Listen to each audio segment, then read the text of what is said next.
I've been looking for you. Got something I'm supposed to deliver. Your hands only. Let's see here. I have a letter here for you. Looks like that's it. Got to go. Riches beyond imagining. I found these words inscribed in ancient dwarven ruins in the Reach. I believe they mark the entrance to a forgotten city. My brother went in a few days ago and hasn't returned. I need someone I can count on to go in after him and bring him back alive. I've heard great things about you, which is why I'm asking for your help. I'll be waiting for you in the ruins. Please hurry. And remember, riches beyond imagining. Cassia.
That's close enough. Who are you? Oh, it's you. I'm so glad you're here. Look, I don't know how much time we have left.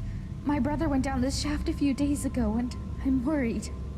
I need you to go in after him and bring him back to me alive.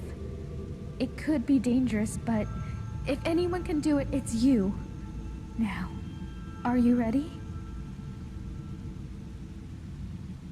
All right, but please hurry. My name's Cassia. My brother and I came to Skyrim from Cyrodiil with the Imperial Legion, but we took a break to explore these ruins. We didn't want to get involved in this stupid war in the first place. We only came here because we were conscripted. But our unit was wiped out by Nords and those forsworn savages, and we saw a chance to get away from the fighting altogether. So we took it.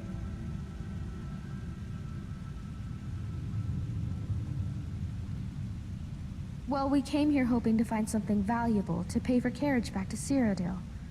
Altreus went down the shaft, but he asked me to stay here. Because he made me promise I'd stay here and wait for him no matter what. And I keep my promises. Well, except as far as the Legion is concerned.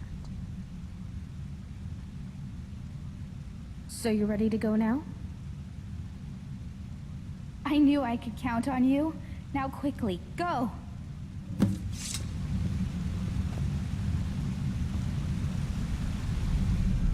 If you are reading this, you stand at the entrance to an ancient dwarven city. No doubt you have never heard of it, for in all my travels and all my study, I have never read of it in any text, save for the inscription here. It reads, "Those who seek refuge will find peace here, basking in the sun under the ground. Those who seek gold will find riches beyond imagining, but will pay for this folly with their lives, for there is no return to the world of man." Is it possible there is life down there?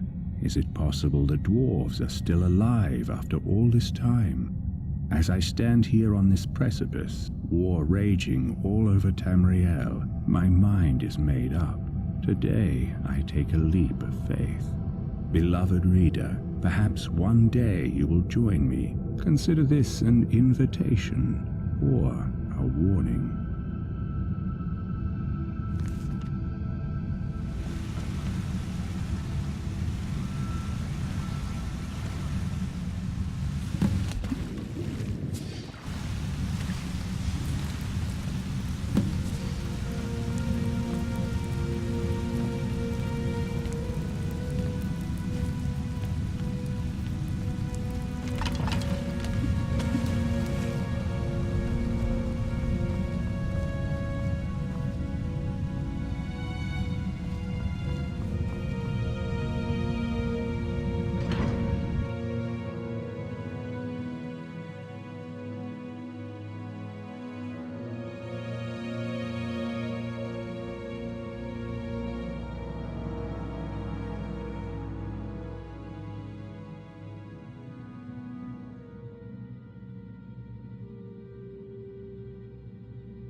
To whoever reads this, I am so sorry you had to find me like this. And worse, that you will share my fate. I have spent a lifetime in this place, going around and around in circles, searching for a way out. But there are only two choices: death or the door to the house on the lake. I made the mistake of opening that door. I thought I could help them if I found the right one, but whatever I did, it took me right back to that lake house. In the end, all I learned is that some things are worse than death. I urge you to learn from my mistakes. Best to take your own life now, than find out what awaits you beyond that door. I've locked it and hidden the key. I'll guard it with my eternal soul if I have to. But I fear even that will not be enough. For the lake house calls to you. And when it does, you must not listen. Aldrius.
I was in your shoes once, a lifetime ago. I remember the way the lake house calls to you.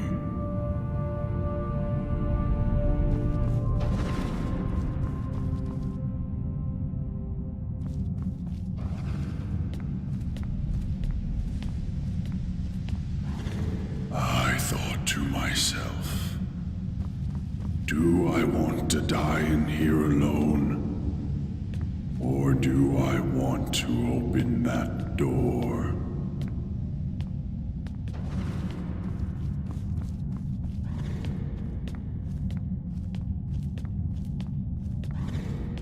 It seems like a simple choice. And yet, in the end, death was the better option all along.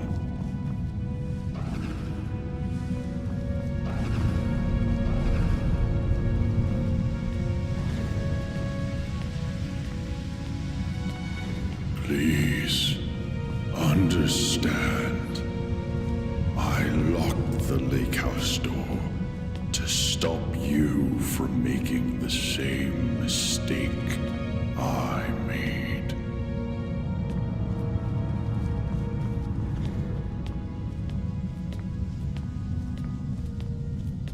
And now, you ignore my words and come searching for the key.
7 years ago, I discovered this wondrous city uninhabited.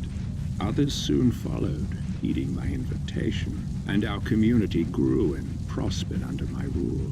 But as I write this, I am alone once again, for my subjects have been the victims of an unspeakable atrocity. This is why, at the expense of my own life, I must open a portal that will take you into the past, before all this began. Beloved reader, you must go back, investigate what set this atrocity in motion, and prevent it by any means necessary.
You there? Where did you come from? Strange. It looks like you just came out of the Jarl's private lake house.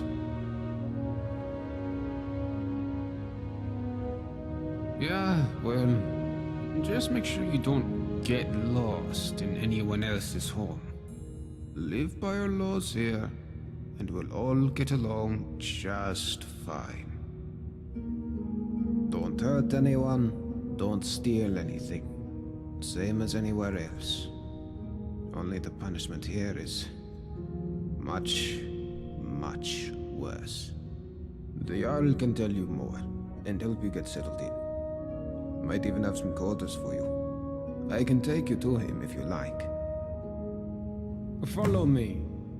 So, this is our farmland where we grow all the food you'll ever want. As long as all you ever want is and potato. The merchants at the market up ahead will be happy to see you. Most of us have few belongings, just what we brought in with us. Morning, Golvar. Morning, Yzmar. Above us is the sun under the ground. It's strange and no substitute for the real sun, of course, but these days it doesn't bother me. What bothers me is the citadel folk. Ormond, for example, standing up there on his balcony looking down on us. Just look at him. Yeah, Ormond, you're a really big man, aren't you? Milk drinker. Aren't you going to introduce me to your strapping new friend, Golvar? We're on our way to see the Jarl. There'll be time for you to get your clothes into our friend here later. I look forward to it. You should come for a drink at my tavern, the Golden Sentinel, tonight. Just about everyone's there after dark. Be careful with Rastasia. She... well... it's not my place to say. There's enough gossip in this place as it is. It's a small city after all. Only 24 of us at the moment. 23 if you don't count Brandis, who's halfway to the next life. Luke is barely managing to keep him alive. I trust you're on your way to speak with the Jarl.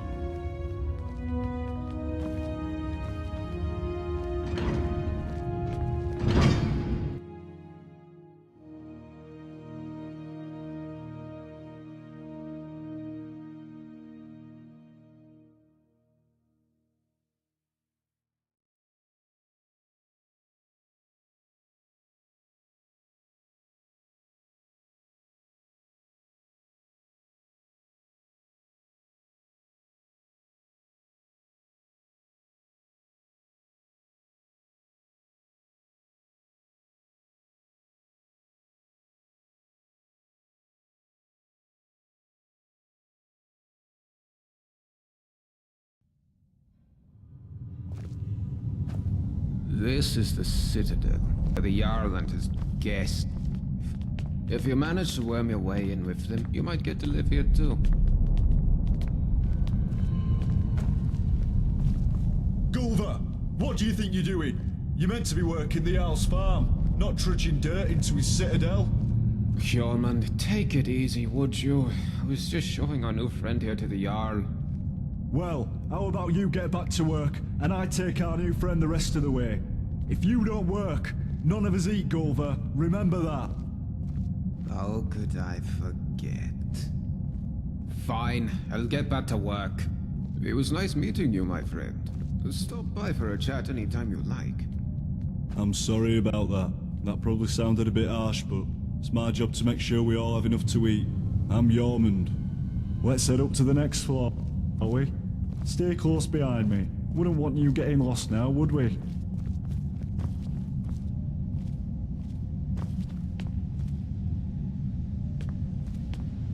It's good to see a new face here.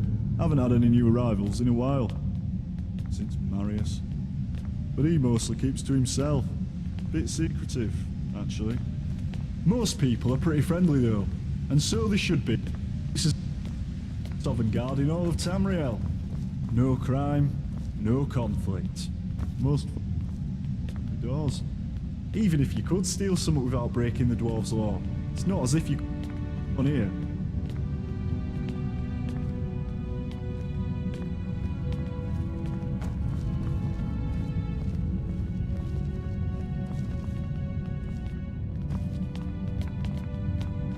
You wouldn't want to keep the Jarl waiting, would you?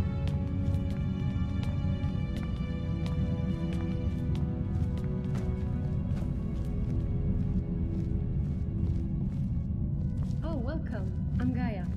You come and say hello when you're free. Always got her nose buried in a book, that one. Helps out Brawl down in the city, our resident expert about the history and laws of the Dwemer. Last I heard, they were trying to track down some dwarven artifacts. You should ask Brawl about it, if you're into that sort of thing. This is the Citadel kitchen. Remember to be polite to our cook Asanchi. She does the best with what she has, which isn't much.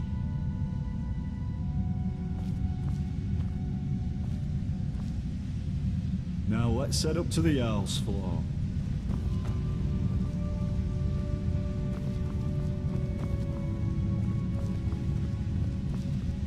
Alright, so we're about to meet Jarl Mattel. There's a couple of things you should know about him, if you want to make a good impression. First, he was the first one here. Well, he was here before the rest of us anyway. Citadel, and we're all his guests.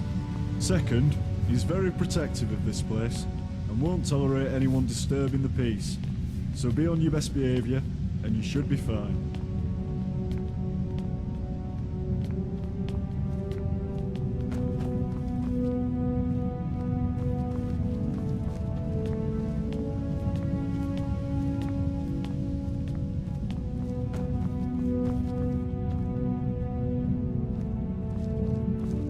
This is the top of the Citadel.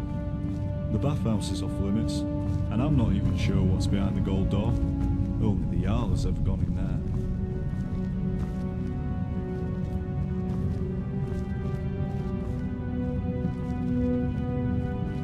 there. Alright, you're on your own from here. I've got lazy farmers to supervise. Good luck with the Jarl, and I'll see you around.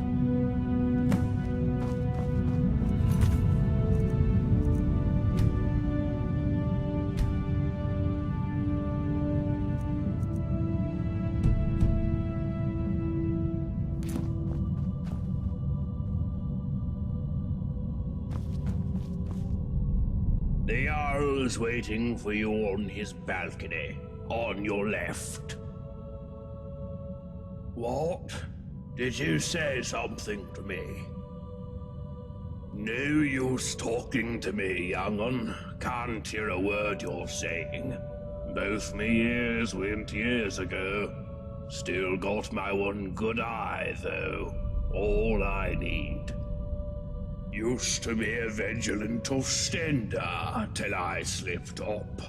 You take it from me. You ever find yourself toe to toe with the flame Atronach, You make sure you put some distance between you before you kill it.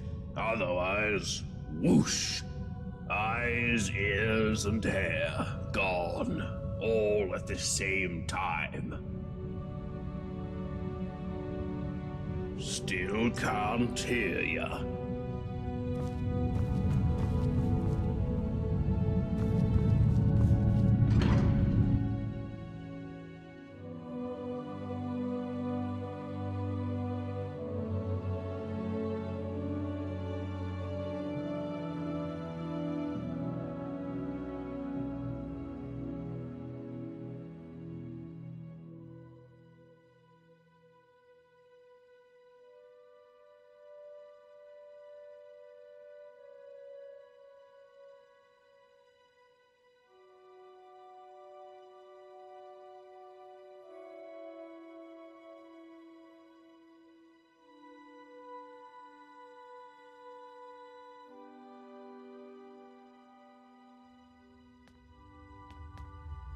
There's a face I don't recognize. Welcome to my city. I'm Jarl Metellus. Tell me, what is your name? It's always exciting to meet a new member of our small community. Now, before I forget, since you're here for good, you'll need some quarters. Here's a key to the last vacant chambers down in the city, between Brawl and Luki. It's all yours.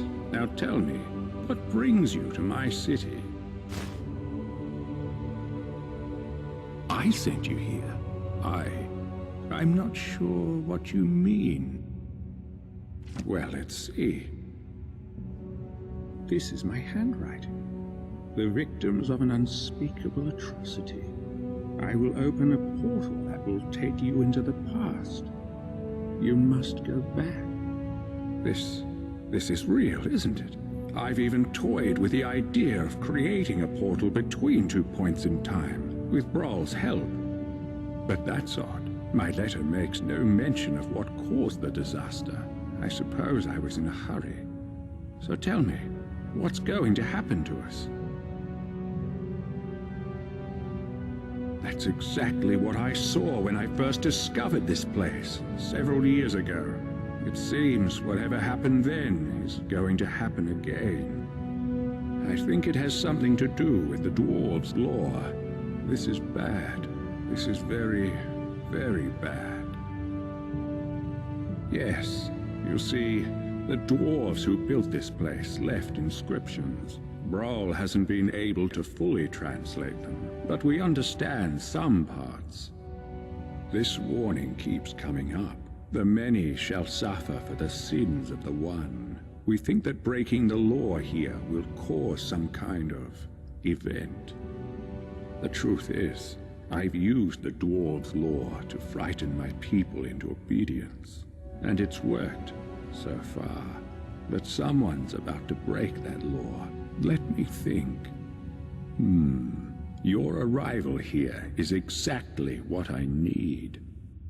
You've helped me a great deal by bringing this note to my attention. I wonder if you could do me another favor. I need you to investigate the city, talk to my people, help them, if it'll win their trust. You can even go through their possessions, if you have to. You must work out who is going to break the dwarves' law. Once you have a name, come back and tell me immediately.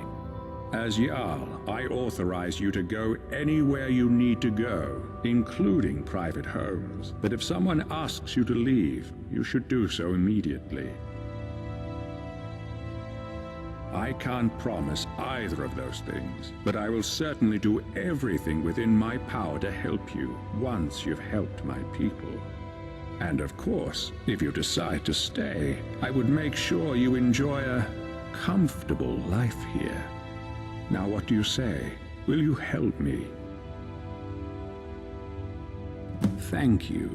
Now, you mustn't tell anybody where you're from or what may be about to happen here. People do foolish things when they panic. If it helps you, you're welcome to borrow the book on my desk. It contains the names and addresses of my subjects. Just don't show it to anyone. Goodbye for now, and good luck. I don't need to tell you what will happen if you fail.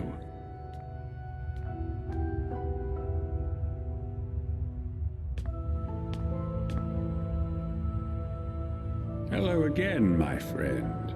Any word about the matter we discussed? I'll talk to you soon, I hope.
Got my eye on ya.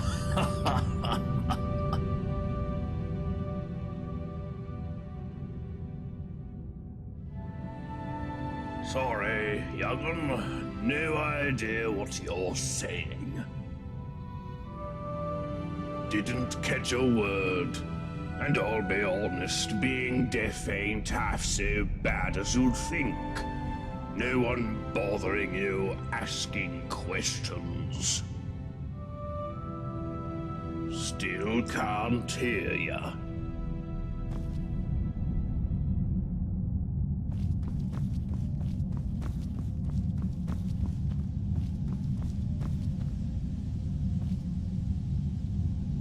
Nice to see someone in the Citadel who isn't an Imperial for a change. Well, as you know, the Jarl is my father. Or, at least, that's what he tells people. What he doesn't tell anyone is that I'm adopted. And the worst part is, I don't even know why he adopted me in the first place. I mean, he doesn't seem to care about me at all. Sometimes I feel more like his prisoner than his daughter. If we weren't trapped in here, I'd run away in a heartbeat. He really is. He's always telling everyone what to do.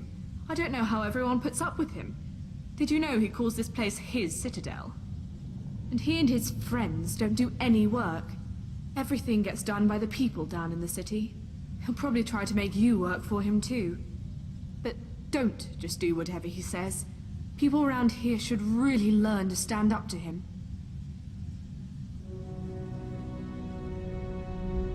You know my father would be upset to hear you ask that. I love it.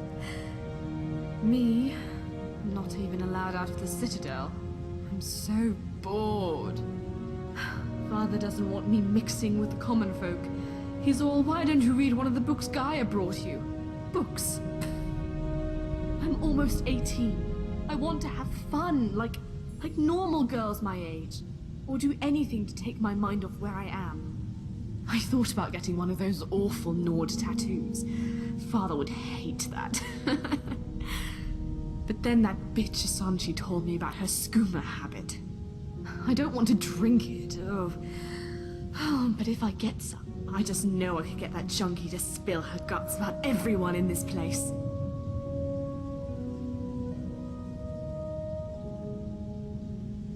You got some! Well done! Now, take it down to Asanchi in the kitchen and see if you can squeeze her for information. It'll be hilarious.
busy, but what do you need?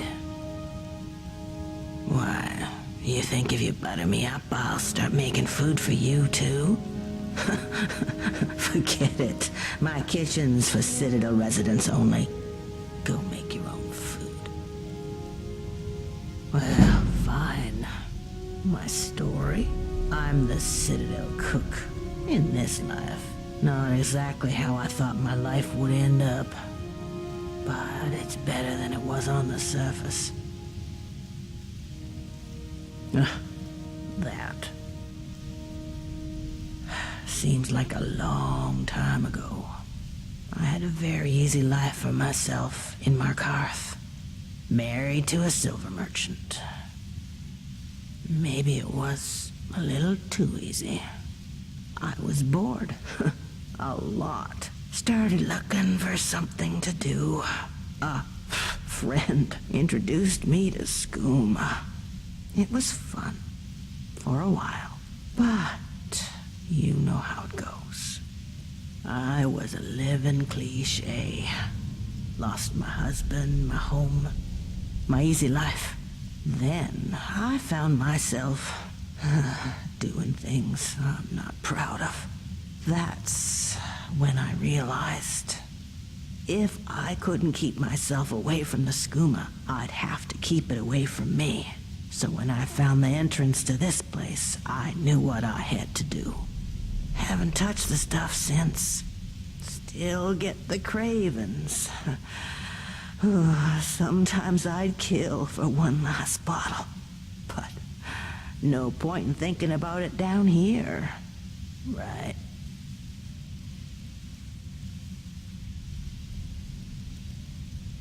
I got myself trapped in here for a good reason. No way I'm going back up there. So, no, I don't know a way out, and I wouldn't want to know. Is that what I think it is? Can I have it? Whatever you want. I could give you food or information. You find out all sorts of secrets being the chef in a place like this. Will that do? Well, there's Marius. He's growing plants in his room that can really only be used for making poisons. Not sure what he's up to, but it's nothing good. Have you met Saphira Indomitus downstairs? Saphira despises that rude bastard. I don't blame her. Not that she'd ever say it to his face. There's barely enough food to feed everyone in the city, but the Jarl insists on double rations. I don't see how he could be eating that much. The Jarl told me to stop saying this, but I think this citadel is haunted. I swear I've heard wailings in the halls at night after everyone is asleep. Oh, gods, I've missed this.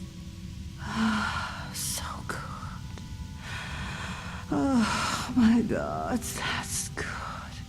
A little weak, heavy on the nightshade. Light on the moon sugar, but it feels like home.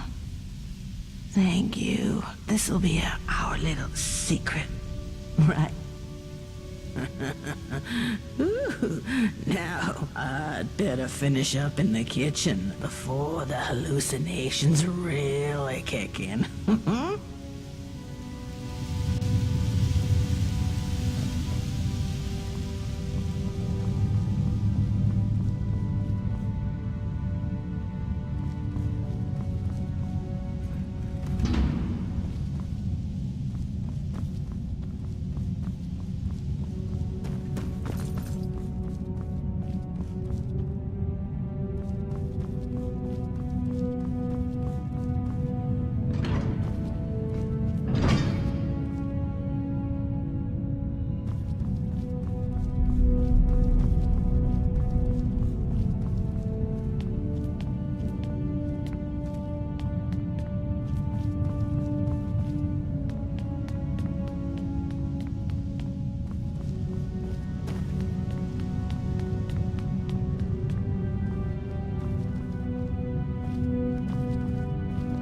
working hard?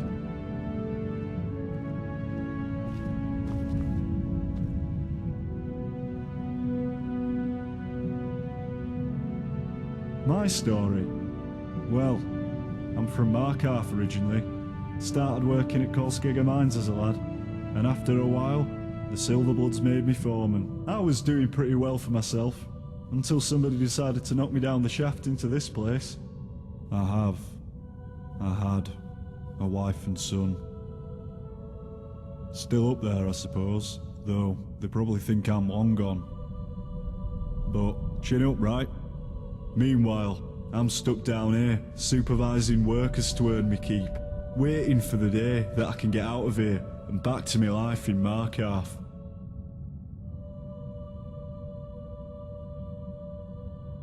I wish.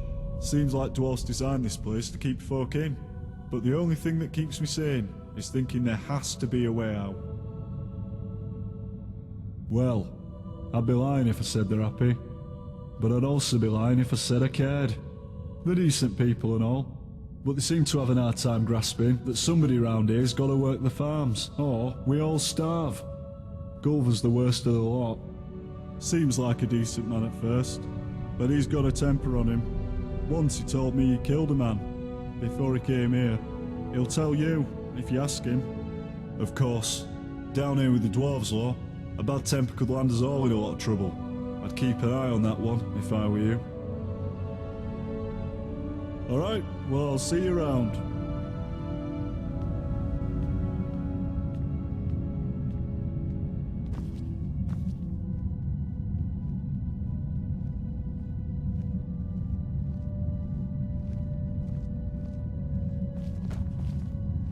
Not here. He can hear us. What is it?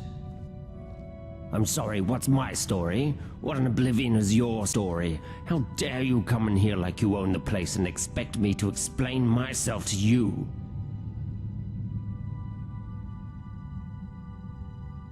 I don't care who you are, but pay attention. There's a pecking order around here, and I'm at the top of it. After the Yowl, of course. So work hard and do what I tell you, or you'll wish you'd died and gone to oblivion. Got it?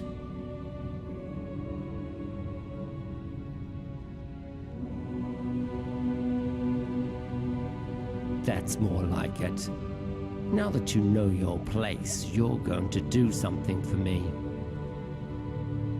I want you to retrieve something for me. It's a helmet. Dwarven, made thousands of years ago, but still in immaculate condition.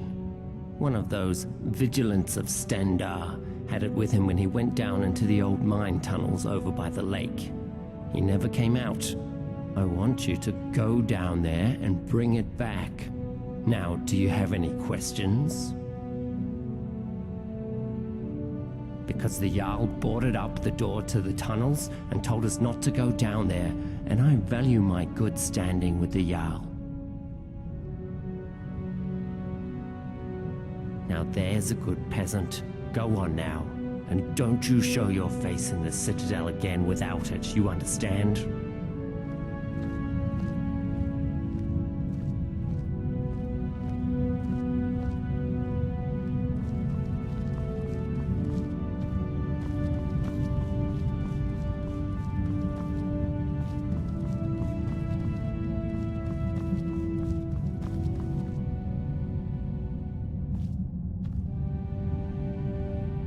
Oh, hello there. I'm a Breton from Hyrak. I've studied history at the Imperial City, which led me to Skyrim in search of Dwemer ruins. And now I'm here. Some days I just can't believe my luck. Working with Brawl, researching the richest source of Dwemer history and technology I could have imagined. I feel like we're on the brink of some amazing discoveries about the Dwemer. Who knows? Maybe we'll find not all of them have disappeared. I could, but Brawl knows much more than I do. You should be able to find him in his chambers down the city. A way out of here? Are you kidding? Why would I want to get out of here? I can't think of a single place in all Tamriel I'd rather be.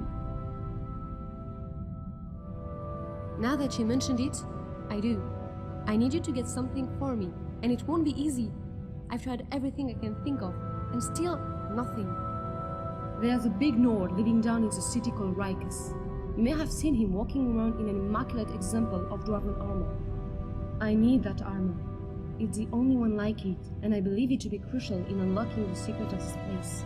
The trouble is, before I could get a good look at it, that brute Rikas claimed it as his own, and has been wearing it ever since. I've tried everything. Appeals to his better nature, flattery, charm, even threats. It's like negotiating with a brick wall. The only thing I haven't tried is violence, and you know how that would end. But I'm convinced there's a way to get it. There has to be. Thank you. If you do manage to get it, you're welcome to keep it. I just need to have a quick look at it, that's all.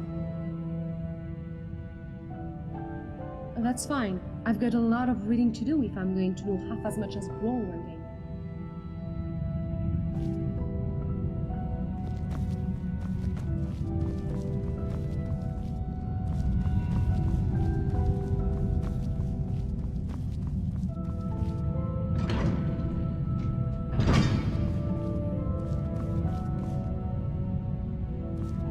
Hello, Petal. What a pretty thing you are. My story? It's about a quiet man who preferred to keep to himself, short and sharp. Yes, I do. Death. Death is the only way out of here. You do that.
Well, I'm still waiting for that immaculate helmet you promised me. Oh, hello there. Well, I'm still waiting for that immaculate helmet you promised me.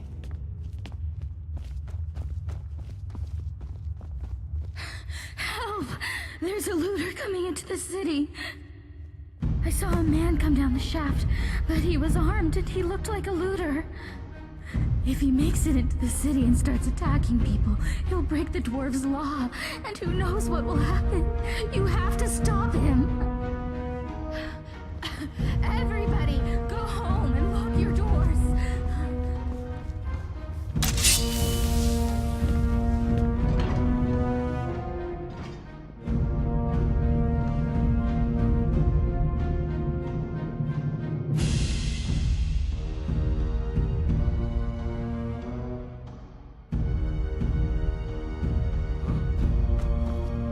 Fools!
Is it over?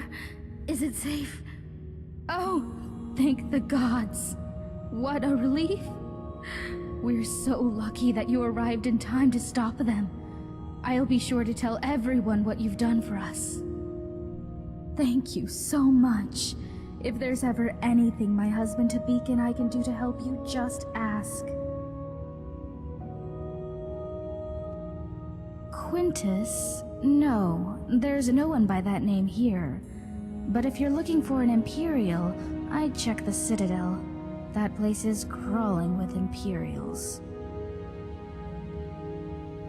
Oh, there's not much to tell. My husband Tabik runs the clothing store in town. You should stop by. I'm sure you'll leave looking much better. Not that you don't look good now, I mean, it's just... You know, nice clothes are... Oh, who am I kidding? I'm no good at selling anything. I guess that's why they've got me sweeping the floors day in, day out. Well, that, and we weren't invited to be layabouts in the Jarl's Citadel. Did you see anyone working in the Citadel? I'll bet you didn't. They just amuse themselves all day while those of us down here do all the work. And why? Because Habik's a Redguard and I'm a Breton. I bet if we were both Imperial, it'd be a different story. The worst part is we left Solitude to get away from bigoted Nords after our son died.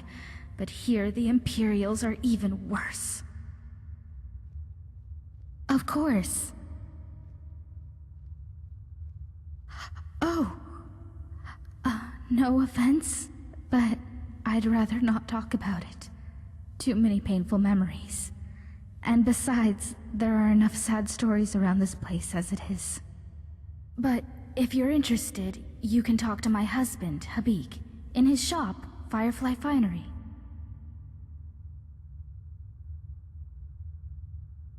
What would we do? Start a rebellion? No way. Not after the dwarves' warning. You know, the many shall suffer for the sins of the one, and all that. I'd be a fool not to. If you're not convinced, you should go and talk to Brohl in his chambers. He knows more about the dwarves than anyone. All right. If I did, Habik and I probably wouldn't be here. But Ulrin's wife managed to escape a while back. He doesn't like to talk about it, but you might be able to get him to open up, I suppose. Nice to talk to you. See you soon.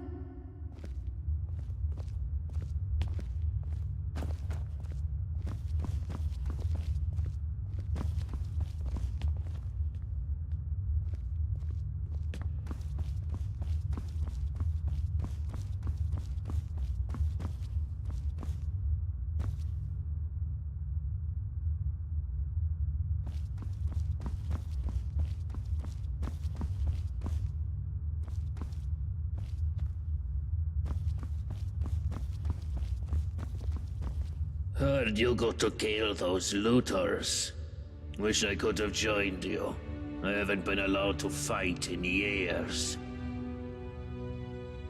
Get out of my face, milk drinker. My problem is that I'm the only one around here whose head isn't buried in the sand. That's my problem.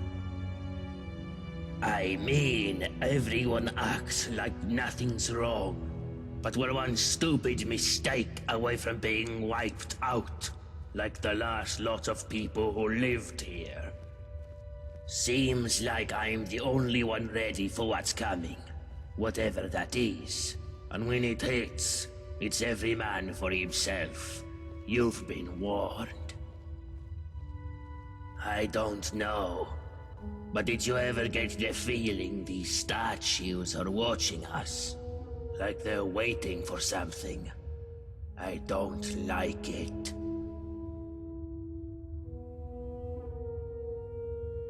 If I did, I wouldn't be standing here listening to you. What about it? Nope. This is the only one like it in the whole city.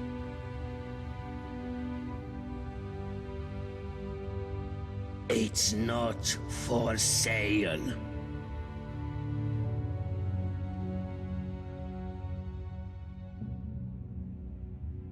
Oh, well, in that case, you still can't have it. Let me be clear. The only way you'll get this armor is if you peel it from my corpse. Uh-huh.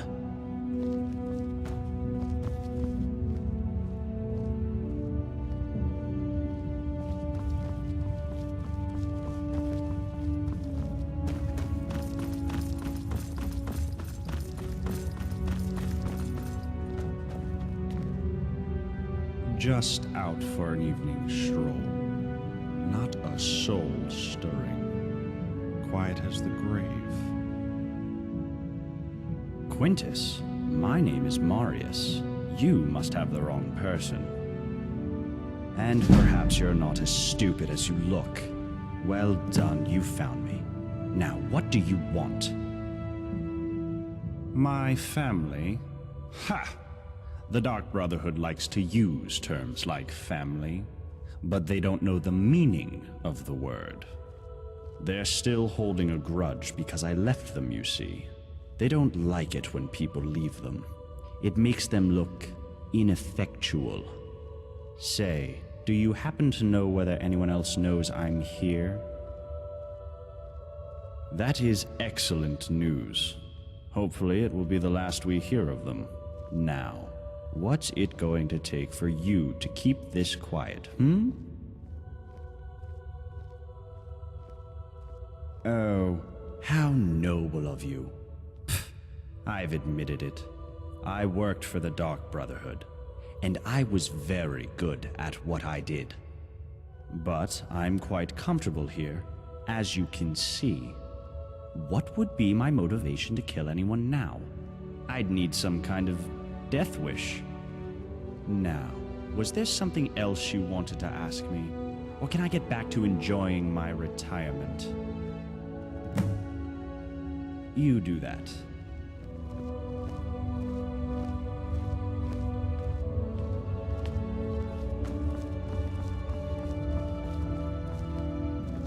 I hear you defended the city from attackers?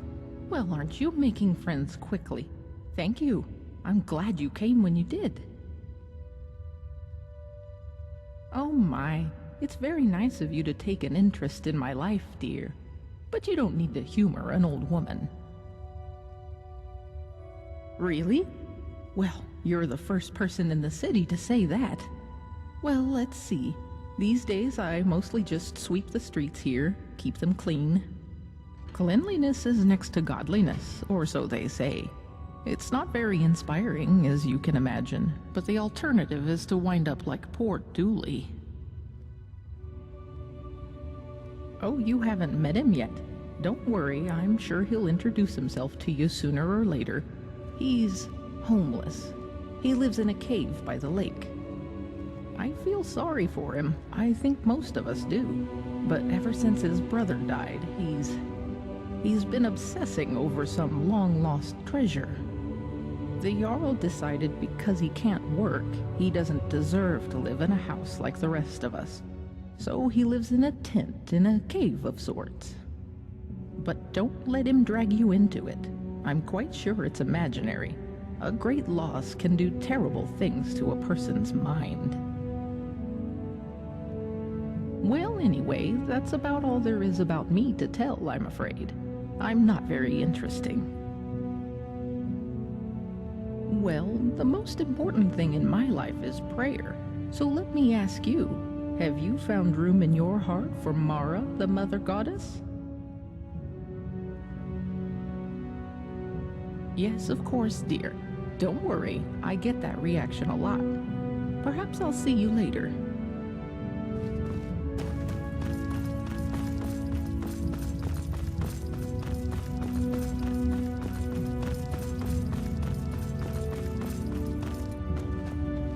Ah, the Bandit Slayer. Good to see you. Ah, there she is. Such a pretty thing. My story. Well, my name is Degland, and I'm a merchant, yeah? But people say to me, Degland, they say, Degland, why are you a merchant? They find it surprising because I'm such an honest and trustworthy person. And sometimes you hear about your merchants who are, you know, dishonest. Well, I say to those people, I'm not like them. My father used to say to me, Degland, you can't be like the others. You be a good boy. And I was, my friend. I was not only just a good boy, I was the best boy.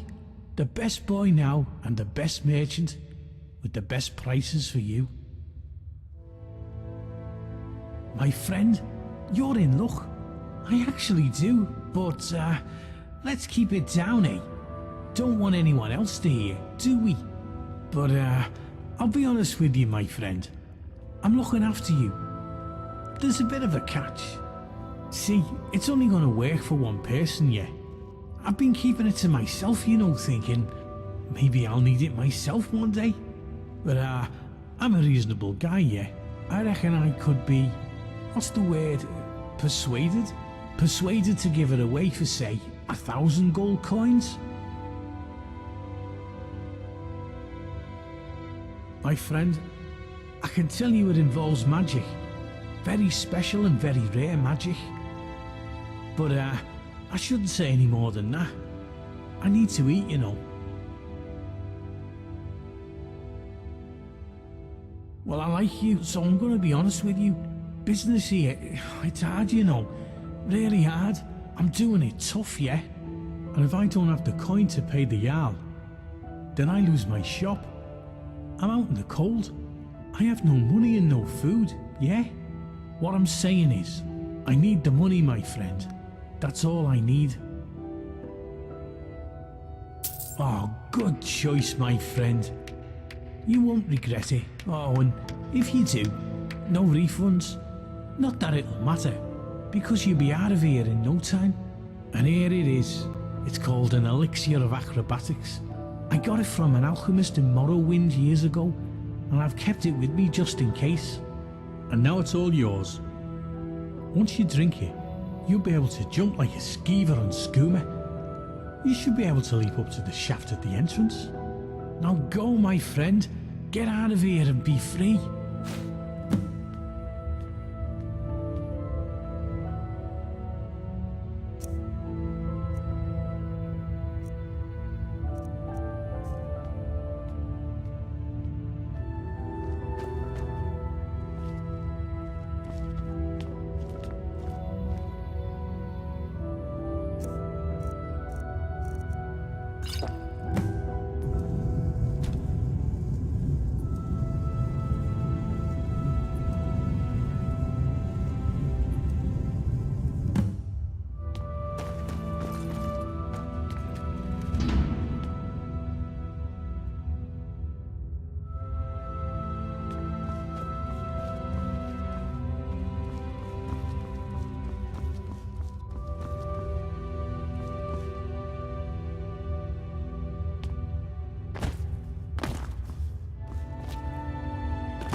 I heard you took care of some looters for us.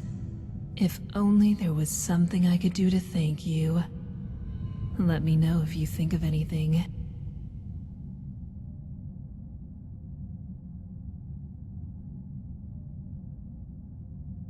You want to hear about little old me?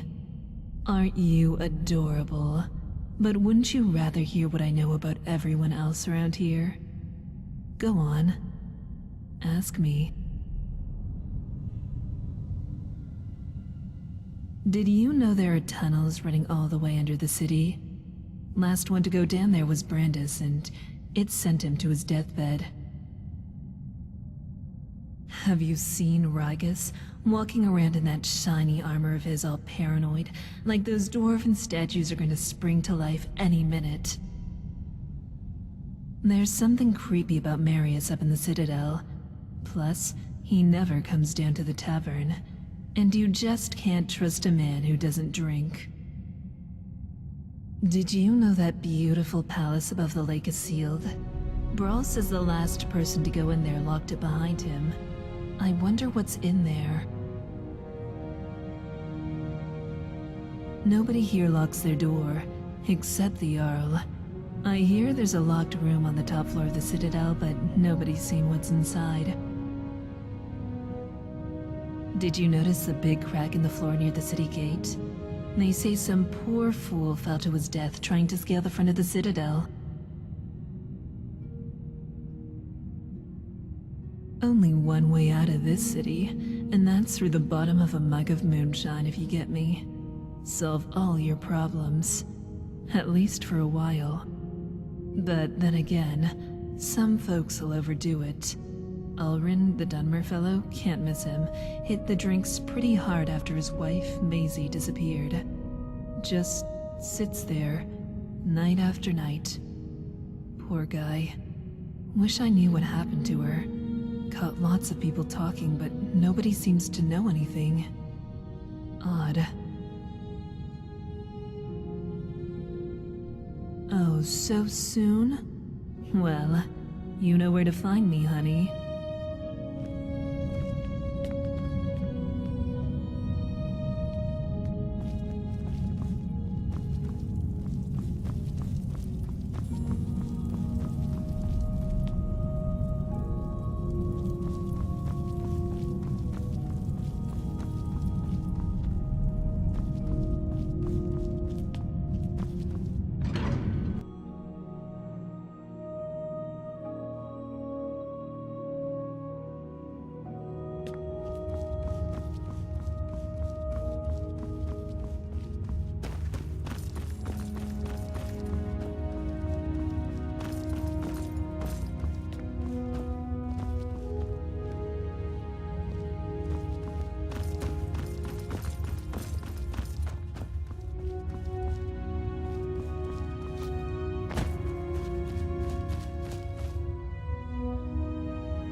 Ah, still here, I see.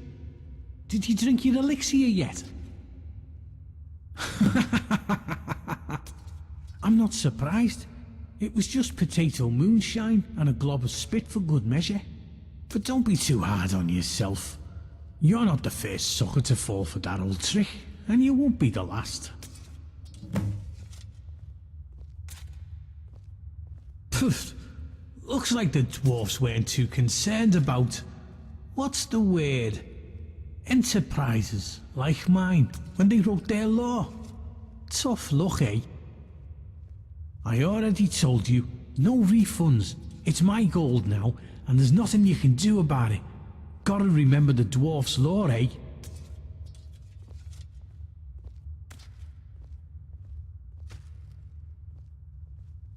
Yeah, whatever you say, spit drinker.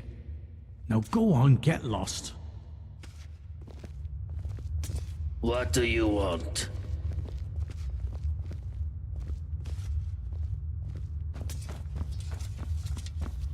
I hear...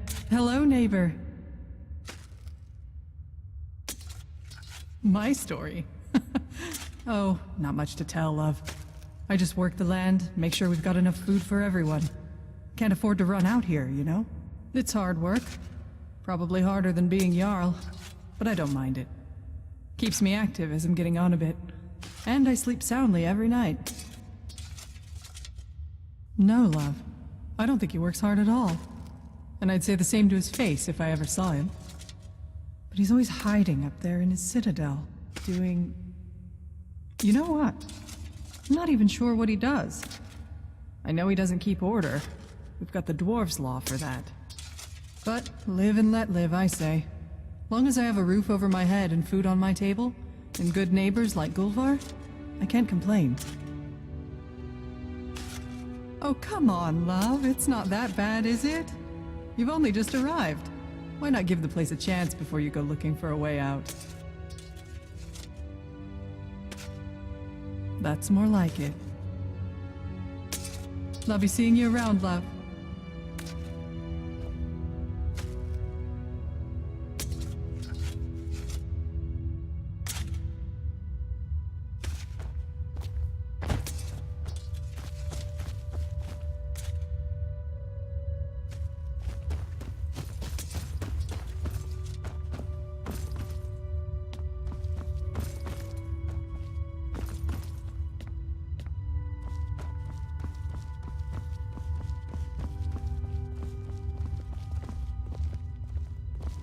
We can talk, but be quick. Domitus could be back any second. Do you think it would break the dwarves' law if I... Yes. Whatever you were thinking of doing, yes. If you have to ask whether something will break the dwarves' law, it probably will. Oh, I bet you're a hit at parties. Speaking of which, will we see you at the tavern tonight? Absolutely not. Same as always. Goodbye, Rastasia. And please, stay out of trouble.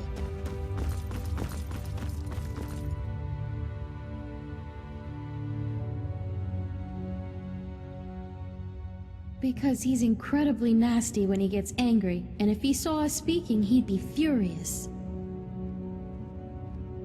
If only... Look, whoever dreamt up the dwarves' law didn't think it through. Maybe it was meant to protect people, but what it really does is make everybody too afraid to stand up for themselves or challenge people in power, and Domitus knows that. He's next in line as Jarl of this place, so he gets his way by threatening to punish anyone who doesn't do what he wants. He's never physically hit anyone here, but the point is, he doesn't have to. I've seen him make grown men cry. Nords, they don't cry easily. I cry most days. I think about leaving him, but where would I go? He says he'd make sure I wound up living in poverty again, like poor old Dooley. No, interfering will only make things worse. The only way you can help me is to find a way out of this city, or do something about the dwarves' law. I don't know if there's a way out or not, but there are places beneath this city nobody has ever explored. If I were you, I'd start with the tunnels. Well, I suppose that's all I can ask for. I'm Saphira. I'm from Markarth, from a part called the Warrens. If you've never gone there, don't. Just don't. About a year ago, I met a guy there. Said he was there for business. Nobody has any business being in the Warrens. But he had coin, and when he saw me, I saw a way out. Long story short, I followed him here. The more I think about it, though, I would have been better off in the Warrens with the beggars and skeevers.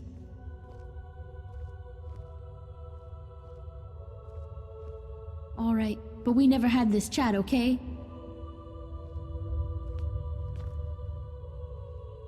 Funny, I was gonna ask you the same question.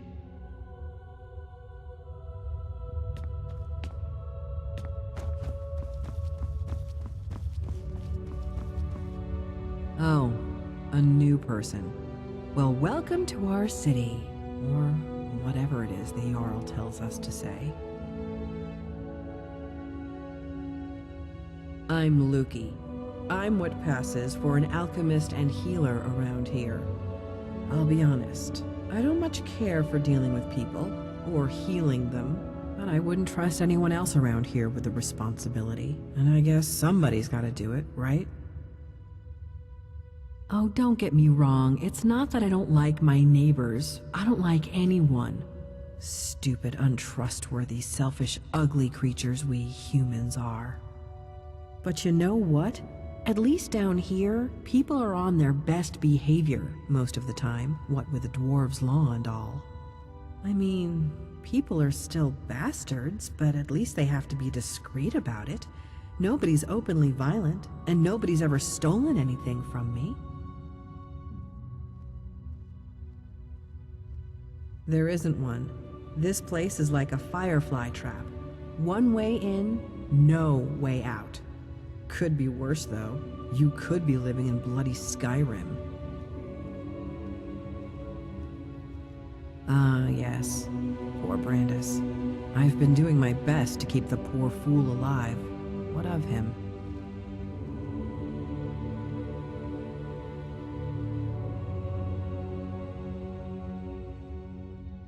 He came here with his partner, full of big talk about how Stendar sent them to purge some great evil from beneath the city. Now, none of us know exactly what's down there, but if there is a great evil, then it made the mighty Stendar look like a milk drinker. All I know is nobody with half a brain should go down there, not without a way to protect themselves from the energy that killed poor Brandis. All right.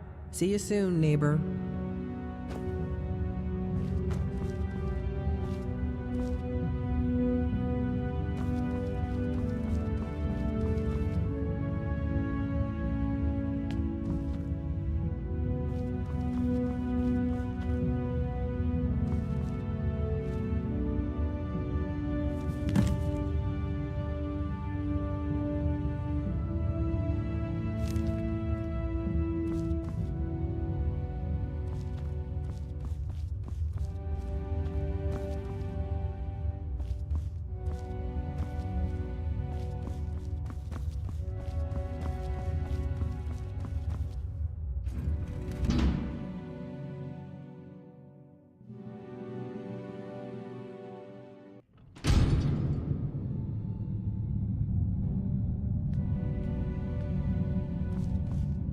Miranda told me you cut down those looters before they breached the city gates.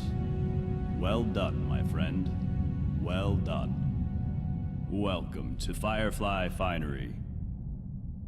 I'm Habik. I live out back with my wife, Miranda. We used to live in solitude, but, we had to leave. Found this place by accident, like most. The Jarl needed someone to mind the store. So I volunteered. Doesn't make any money, of course. Not enough customers. The Jarl says he likes to keep us busy and out of trouble. But of course, he and all his cronies in the Citadel never seem to lift a finger.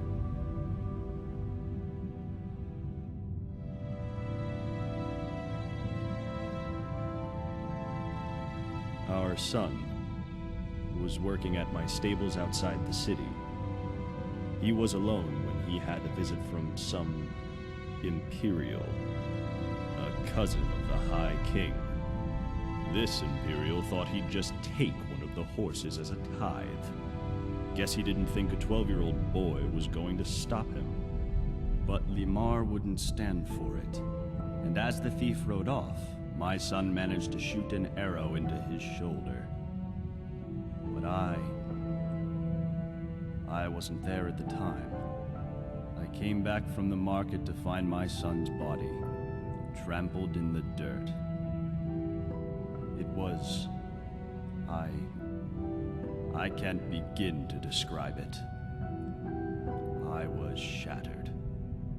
I went straight to Torig's court and demanded justice. But I guess that word doesn't mean much to an Imperial. Instead, he seized my stables and told me if I ever set foot in Solitude again, my wife and I would end up the same way as Limar. So we left. Wandered Skyrim for a while, and eventually wound up here. I was hoping this place would be better. I was wrong. I wish it was that simple. But with the Dwarves' Law, Everybody here is terrified of doing anything wrong, in case it gets us all killed. The dwarves wrote, "The many shall suffer for the sins of the one." But we don't know what they meant by sin. Theft. Violence, probably. But maybe they meant all sorts of things, like dishonesty or disobedience to the Jarl.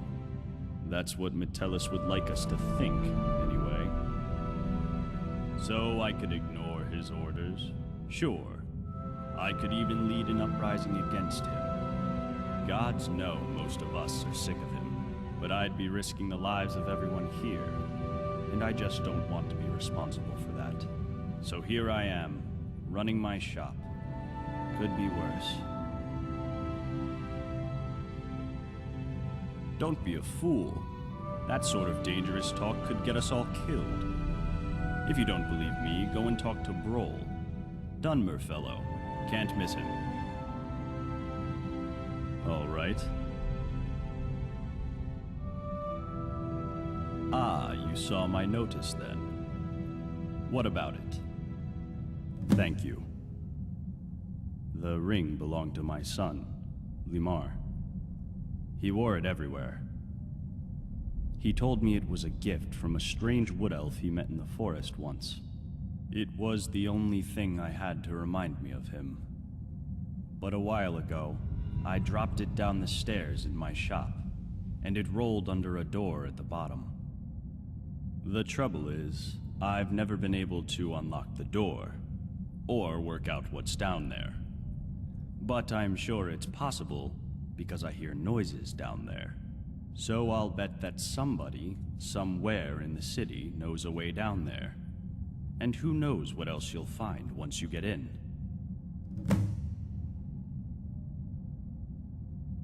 No, I don't. But I'd wager that if anyone does know a way out, it's the Jarl. But of course, if he told anyone, he'd be ruling over an empty city. All right, thanks for stopping by.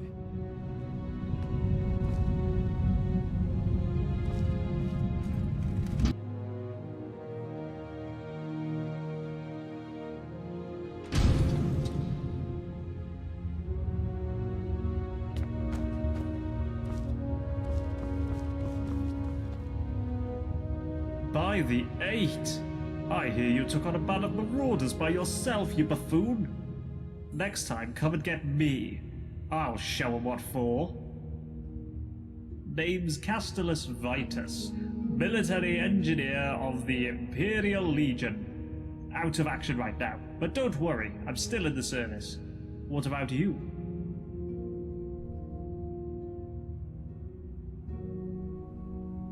Now that's just the sort of cowardly nonsense I'd expect from a Stormcloak sympathizer.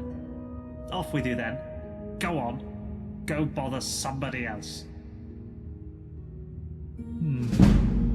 Well, I suppose you're right. But don't think that friendship will last if we ever get out of here. You understand that, right? If I did, I'd be up there, fighting the good fight for the Legion. I'm not stuck in this hole like an old bear during winter. Spit it out, then.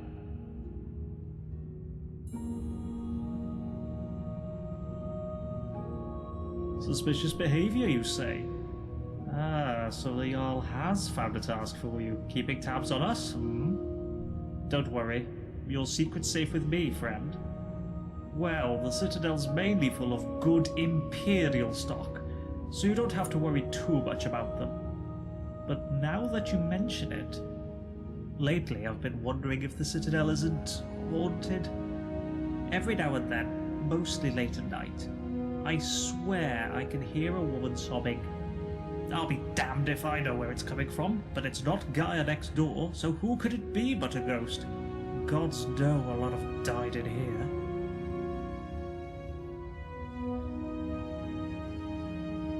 Jarl's got me working on repairs to the Citadel. This place was built to last, but it still needs an engineer's touch every now and then. Door hinges need to be oiled, cracks need to be patched up, and that bloody water pipe in the bathroom is constantly springing a leak. But it's a good idea to make yourself useful around here. No doubt the Jarl will make good use of your skills too, whatever those might be.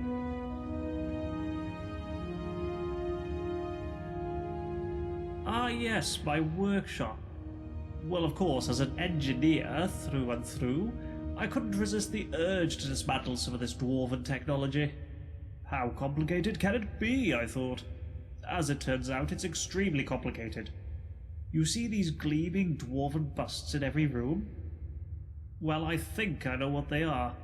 They all seem to be connected to the pipes running all over the city and down the front of the citadel. And I've seen these things before in other ruins, but these are different. Their eyes are glowing with blue light. Have you noticed? But whenever you see one of these things, remember, someone or something is watching everything you do, waiting for you to break the dwarves' law. Yes, well, not completely. A little. I think I understand the pipes that run all over the place. See, they mainly carry water. There's a single pipe on the top floor bringing water from outside the citadel inside.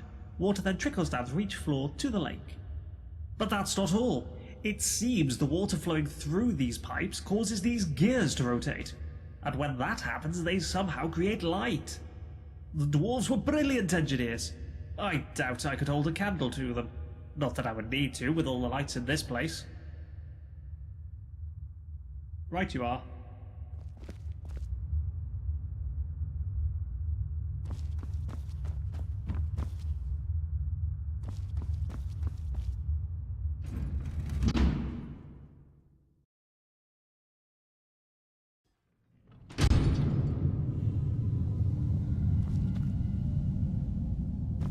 Hey, I hear you dealt with those looters swiftly. Great work. What can I do for you, my friend? Me? I'm Vernon, your friendly grocer and all-around nice guy. You want fresh food? You're in the right place. You want... Wait, did you hear that? Oh, no. Someone just slid another letter under my door. Could you... do me a favor and grab that before anyone else sees it.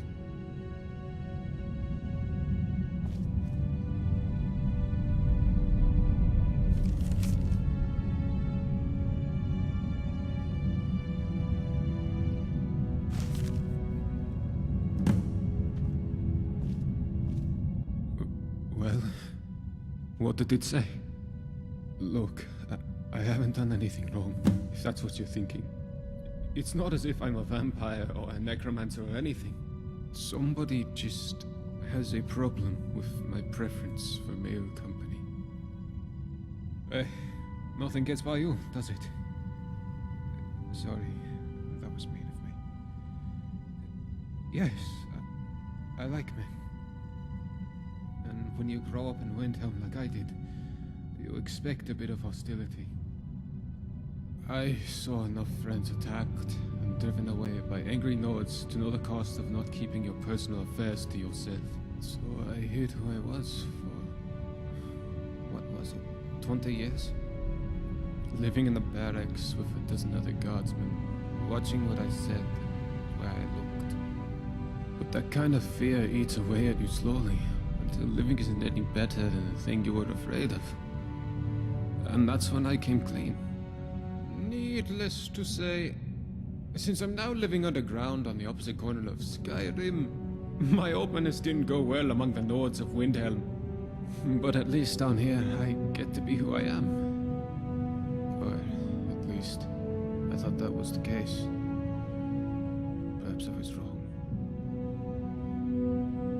No, I don't. I keep my personal affairs to myself, and I've never really been interested in any of the men here. Not my type. It wouldn't usually bother me. I have a thick skin, and I can handle myself in a fight better than most.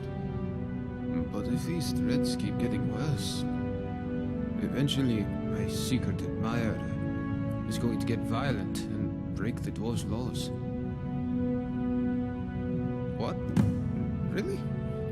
I didn't expect that, but thanks. It's always a relief to meet someone who's so open-minded. I'm glad you're here. I'd start by working out who uses red ink, or blood on their letters.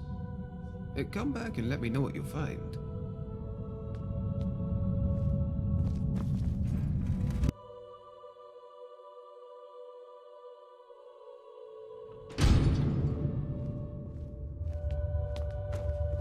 Any luck working out who my secret admirer is?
What do you want?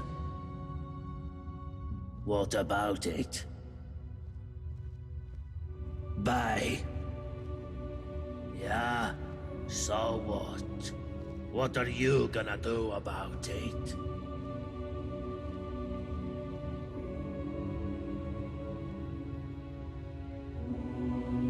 And why should I? Do you know what he is? His presence here is going to break the dwarves' law and get us all killed. Well, I don't know. Maybe they haven't worked it out yet.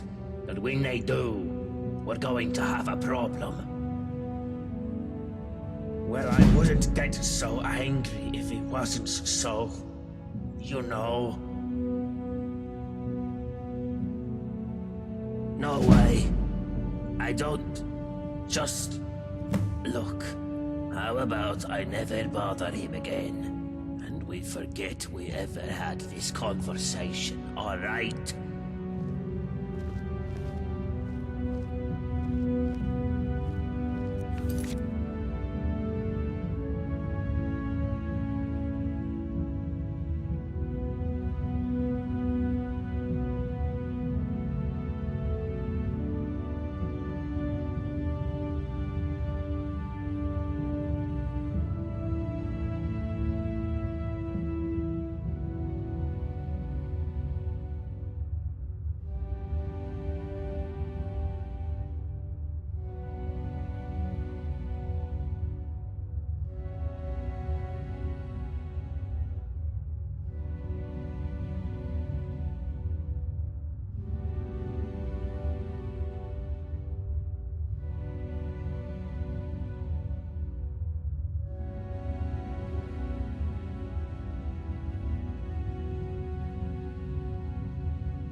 my friend.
I heard you took down some bandits. Wish I could have sunk my axe into one of them.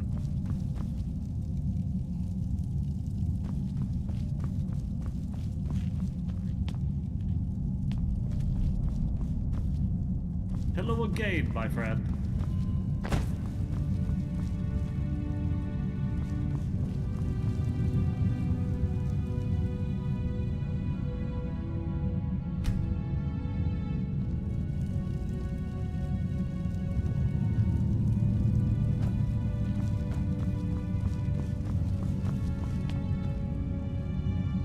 Well, I'm still waiting for that immaculate helmet you promised me.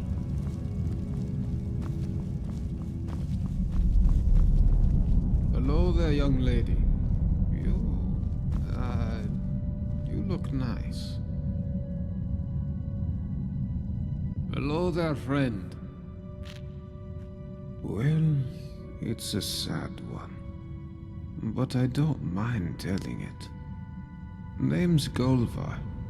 I'm a farmer. Always was. Grew up on a farm near Whiterun. It was a good life. Fresh milk and eggs every day. Running around the farm barefoot with my brother and sisters. Never even had to lock our doors.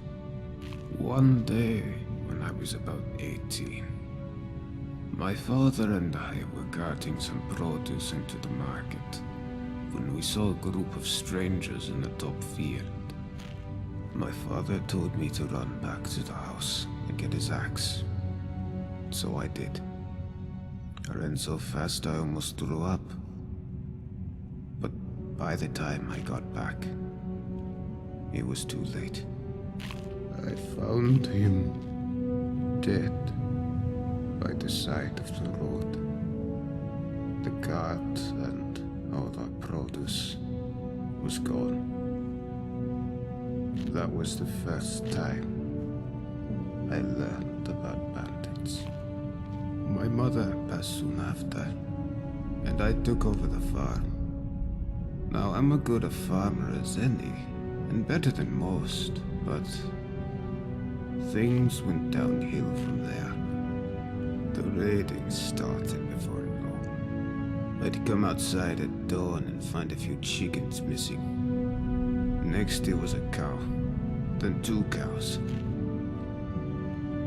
That was the first time in 5 generations my family started locking its doors at night. We knew the guards from Whiterun weren't going to help us. One night, when we had nothing left to steal, there was a knock at the door. I knew who it was and what they wanted. I took my father's axe and pulled the door open real quick. Before he knew it, that bandit had my father's axe right down the middle of his skull. But there were more of them. I never saw how many, because the next thing I knew I was waking up with a mouth full of dirt and lungs full of smoke. My home was burned to to rubble. My family slaughtered like cattle. And they left me alive to see what they'd done. It still burns whenever I think about it. Well, at least I got one of the bastards. Cleaved that grin of his right in half. Sometimes it helps me get to sleep at night. Sometimes. Anyhow, after that I drifted some. Took odd jobs around Falkreath. But nothing seemed to work out. And then I guess I got desperate. I started taking things. Just small things. Carrots, cabbages. Just enough to survive. I wasn't proud of it. And then one day, I watched myself break into some guy's farmhouse and help myself to his things. And I guess I realized what I'd become. Next thing I knew, I was looking for a place to die. And I found the entrance to this place. And that shaft. And I started my life over again. Well, I'm a farmer, but the land I work isn't mine. Metellus had declared himself Jarl and claimed all the farmland before I got here. I'm not. All I've ever wanted is to make a living by working the land. But it seems someone always has to go and steal the fruits of my labor. That bloody Jarl. He's no better than the bandits who destroyed my life. Only difference is he uses words instead of weapons. But he'll get his. One day. Just do me a favor and keep that last part to yourself, would you? Don't know why you're asking me. Don't know if there's a way out, and don't care. This is my home now. Not even a dozen bandits could drive me away. Fair enough. See you around.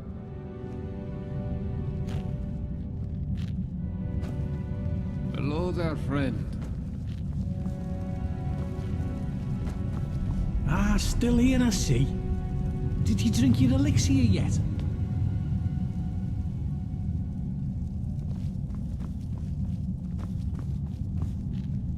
Hey, you're the one who killed all those bandits, aren't you? Gods, what a nightmare that must have been. What do you want with me? Ah, still here, I see. Did you drink your elixir yet? Can I help you with something? I don't see why I should share it with you.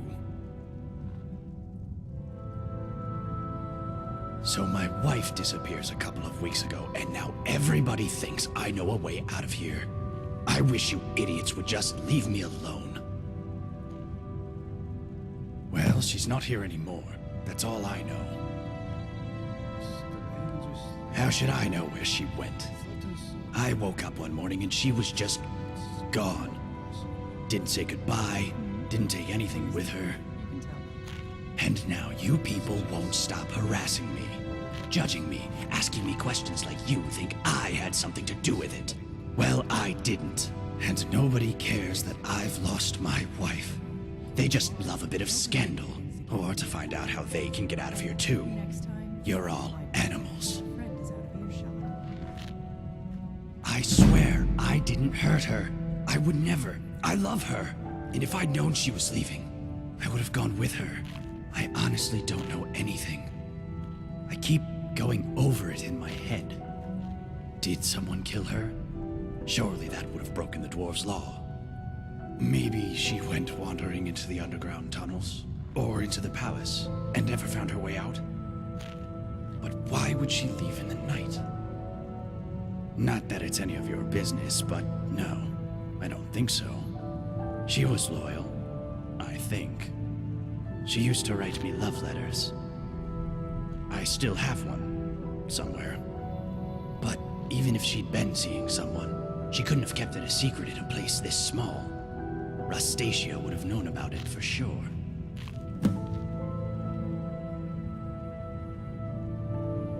All right. Please, let me know if you hear anything about Maisie.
Any luck working out who my secret admirer is? Rikus? The big, crazy Nord who walks around with his weapon drawn? Of all the people it could have been, he's the most terrifying. Why? What did you do? Really? Rikus? That's surprising. But now that I think about it, maybe not that surprising. Well, I hope for his sake that one day he can get comfortable with who he is. But for now, thank you for sorting out this mess. You're a big help. Hey, I have something I'd like to give to you. It's not much, considering what you've done for me, but I hope you like it. It's a ring I've been carrying around forever. I think it might have some magical properties. Maybe you can get some use out of it.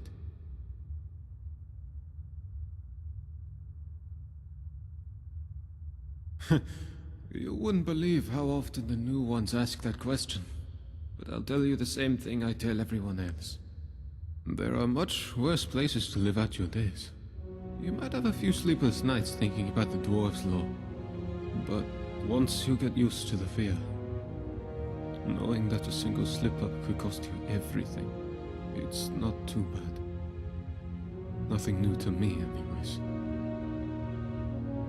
The many shall suffer for the sins of the one. That's about all I know. You should go and talk to Brawl in his chambers if you want to know more.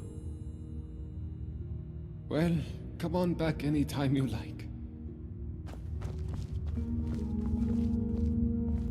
Oh, hello. I wasn't following you.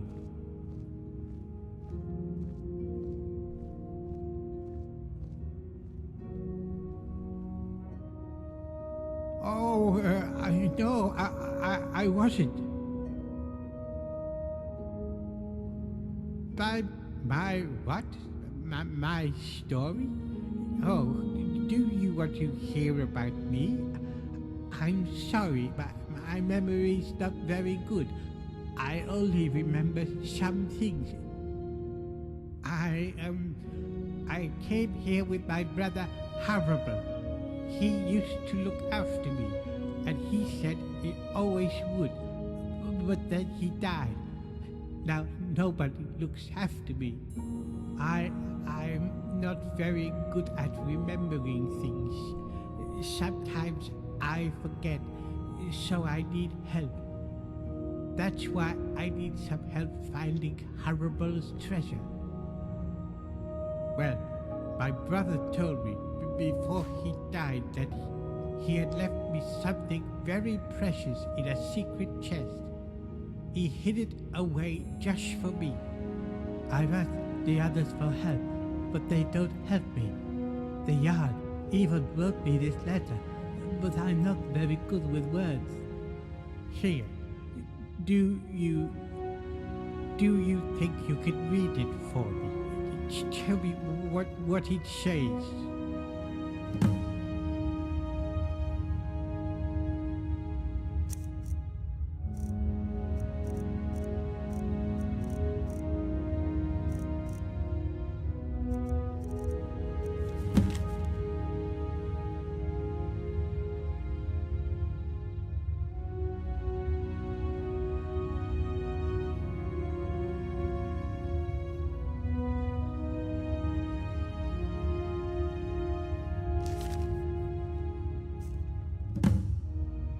Well, what does it say?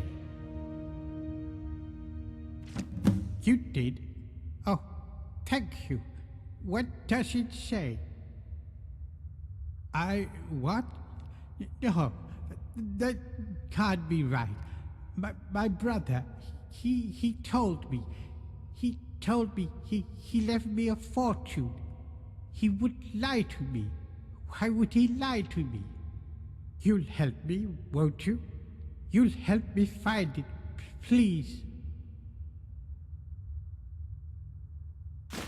Thank you. All I know is that it's hiding somewhere in the city, and you need this rusty key. My brother gave it to me to unlock it.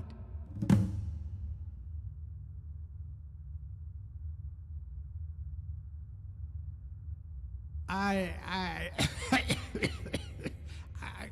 can't. Sorry. I don't remember things so good.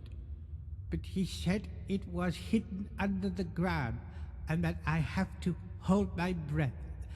That's all I remember.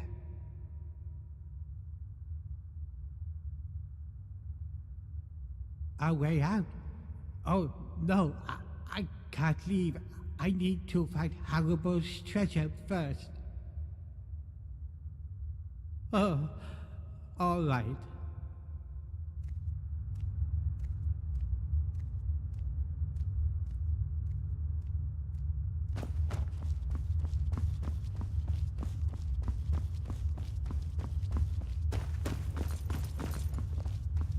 Hello there.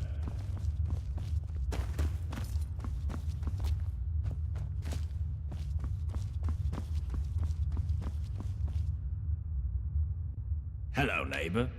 I understand we have you to thank for dispensing with some would-be looters. So, thank you. My story? What a strange question. You presuppose that my life is a simple linear sequence of events which can be summed up in a verbal narrative? Well, that's nonsense, of course. First, most of it was so long ago I barely remember. Second, you would have to assume that the account I give you is biased heavily in my favor, and is therefore quite unreliable. And finally, my story is really much less interesting than this mysterious place. Now, do you have any sensible questions, or can I get back to work? Well, why didn't you say so? I researched Dwarven history and technology, and I'm originally from Kragenmoor in Morrowind. Any other questions? Now that's an interesting question. I personally don't know any way out, no. However, I have a theory. It's more of a hypothesis, really. My thinking is that if there was a way out of here, the dwarves who built this place must have known about it. True, but we can learn all sorts of things about them from what they left behind. Inscriptions, architecture, relics, statues. And while I've discovered many things here, there are some parts of the city I haven't been able to get to. I'm most interested in the palace, above the lake. Unfortunately, it's sealed up tight. Only one man ever managed to enter, and he never came out. That was Narnabas, and we haven't heard from him in years. Strange fellow. I believe he was looking for the secrets of the dwarves too. If you could find a way in there, I'm sure it would tell us a great deal about this place. Who knows what secrets we could uncover.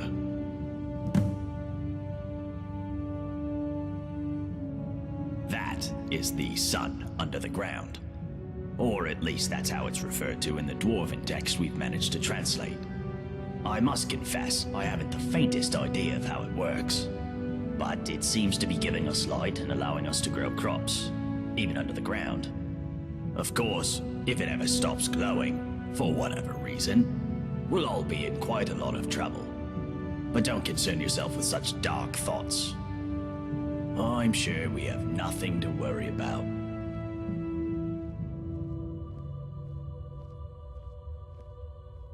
Well, the dwarves who built this city left inscriptions in the citadel, which translate to, "The many shall suffer for the sins of the one." My research leads me to believe that if a single member of our community sins, it'll trigger an event, killing us all. I believe such an event occurred some years ago, which is why Metellus found the city littered with burned corpses. But to this day, there are many questions we simply don't have answers for. How is the Dwarves' Law still being enforced? How does it work? And we may never know, as long as nobody attacks or steals from anybody else. Until we know more, we all need to be on our best behavior. Time travel. You know, as it happens, I do. It was a great obsession of mine for years after my wife passed. I thought if I could go back, I gave up on that idea a long time ago. But recently the Jarl has asked to see my research notes. How strange that you should now take an interest too. Can I ask what the nature of your interest is in this unusual subject? I don't quite know what to say to that. How can I put this charitably? Perhaps you're tired and emotional and need some rest. But I always enjoy discussing my theories with a receptive mind, so I'll humor you. What did you want to ask? For argument's sake, if you found yourself in that position, you'd have only two options: to live out your days in the past, or force a paradox. A paradox, you see, would involve changing the past so as to prevent the events which caused you to travel back in time in the first place. But you'd be taking a big risk by doing that. Who knows what the consequences would be? Some say that whatever you do, it will lead you right back to the future that took you back in time in the first place. An eternal loop, if you will.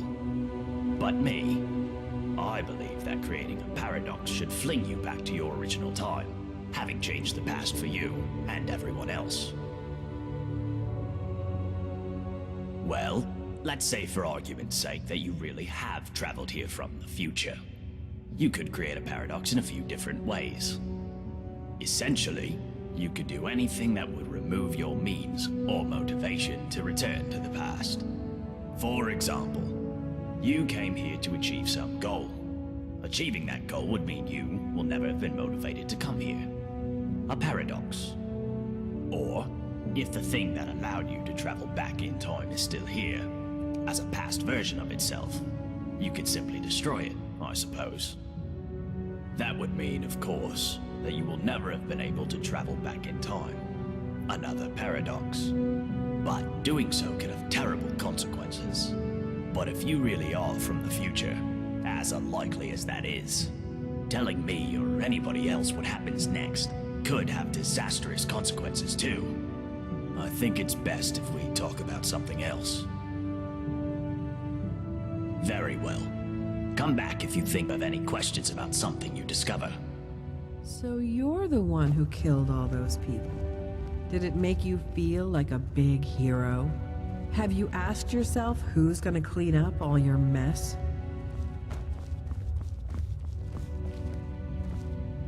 Hello, neighbor. Would you like to hear about my research?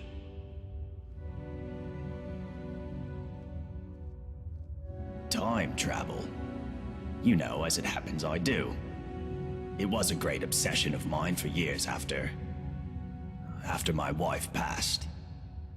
I thought if I could go back, I gave up on that idea a long time ago.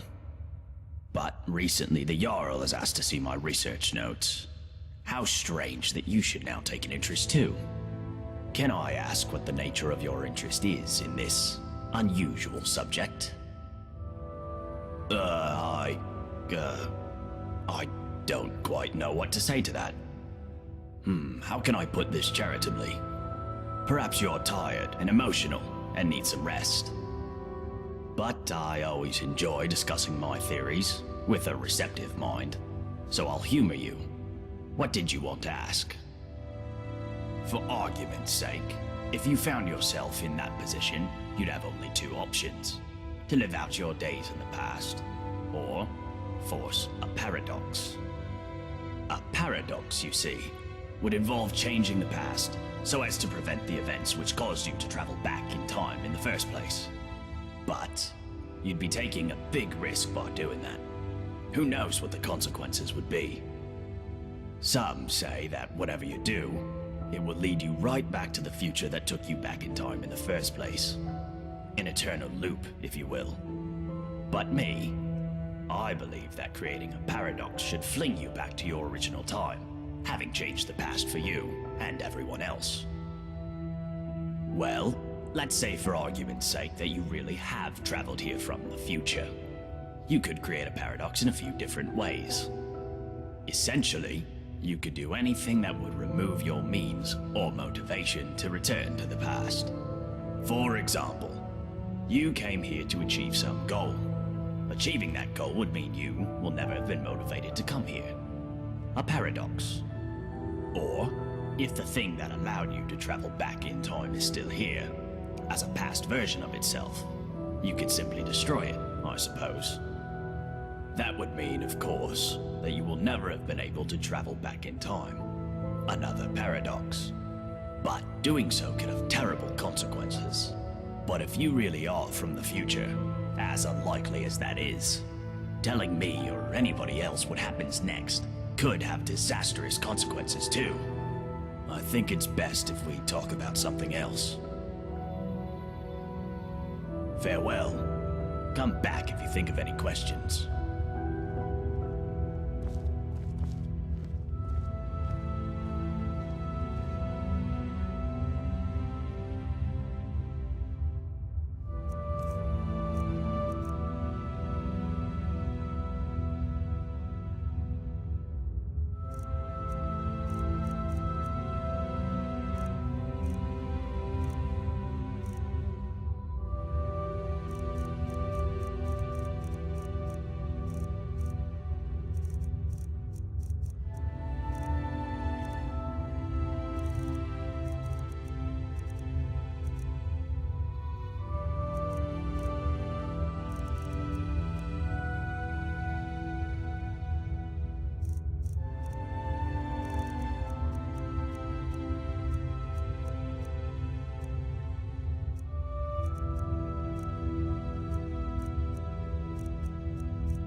over here. I'm beyond help. The potions do nothing. And I don't have much time. I just need to tell you something. Stendar, he plants these images in my head. He shows me secrets. Made me come here. Something terrifying. Deep in the earth beneath the city. Powerful. And evil. I went down into the tunnels to destroy it. But the energy, it seeps into your bones. Please. Please, you must find a way to get down there. And finish what I...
Hello, neighbor.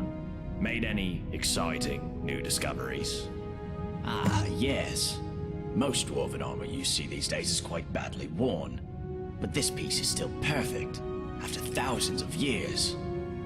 It also seems to have some magical properties. It should protect you from the harmful energy down in the tunnels below the city. It all but killed Brandis when he went down there. But he didn't have a full set. If you can get down there safely, let me know what you discover. Farewell. Come back if you think...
Stop right there.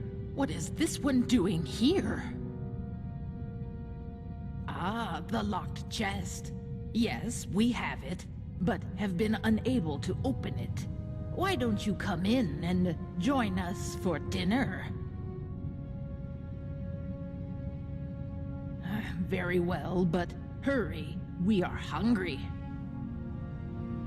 We are explorers like you. We were exploring the bottom of a great mine when we found this cave. But just as we found it, the earth shook and the mine collapsed behind us. This is our home now. We are pleased to see someone in the flesh. My siblings and I. Don't worry, we will all share in your company. We are not sure. A lonely tower sitting all by itself in a forgotten pocket of the earth. It is strange, is it not?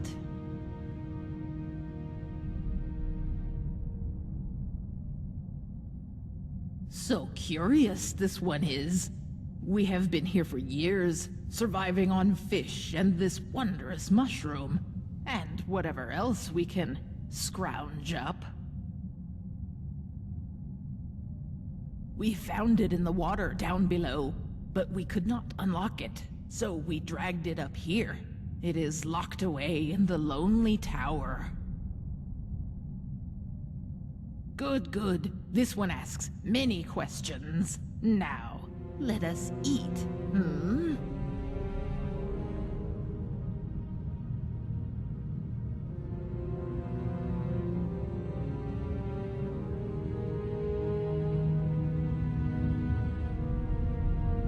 Very good. Follow me.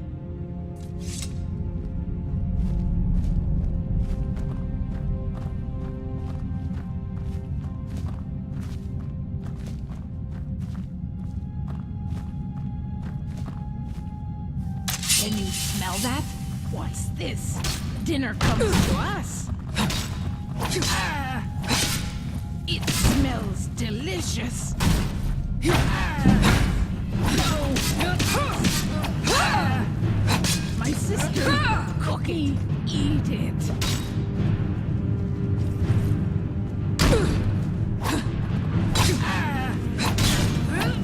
We must feed.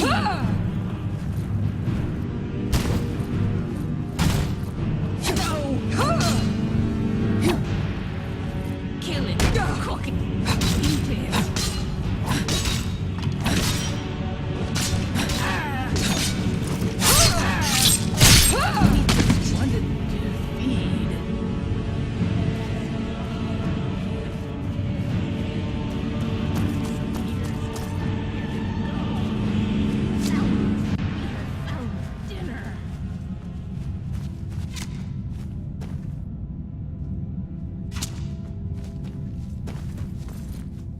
We must feed.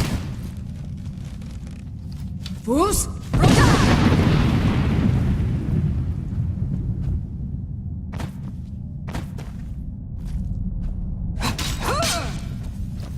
My sisters, help me.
again!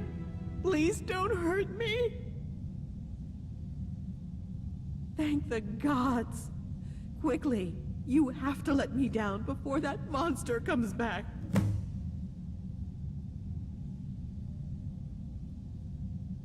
Okay, but please hurry.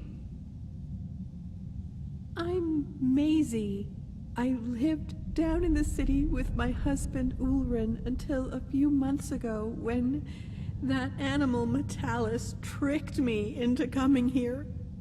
He keeps me here as a... Oh gods, I can't. You have to let me down, please. I've never done anything to deserve this. Of course it is. But I think the dwarves are blind to whatever happens in this room. You can see the dwarven bust over there got broken somehow.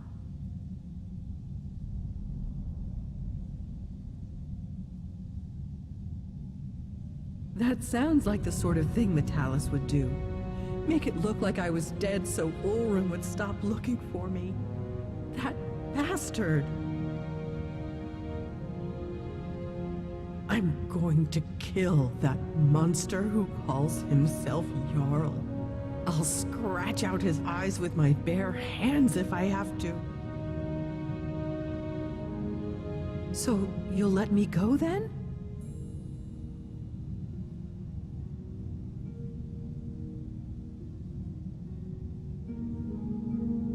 What? Why not? So you're just gonna leave me here? What? No, that's not. Please don't leave me here. Please. I'll do anything. Please don't leave me.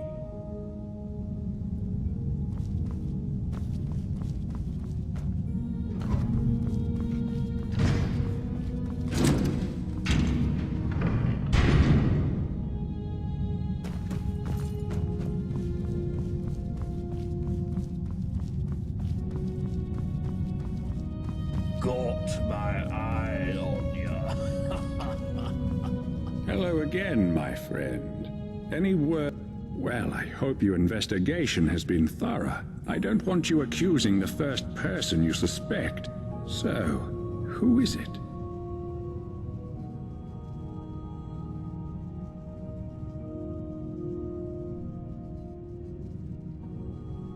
Hey, keep your voice down. Do you want to get us all killed? Look, you might have noticed we're being watched by the dwarven statues everywhere you look. But I managed to break the bust in that room. So in there is no dwarves' law, understand? What happens in my private room stays there. Because if my little secret gets out, then you and everyone else in this place is going to suffer badly. What you do next is up to you. You can keep your mouth shut, in which case we all live. Or you can let her go, in which case we all die.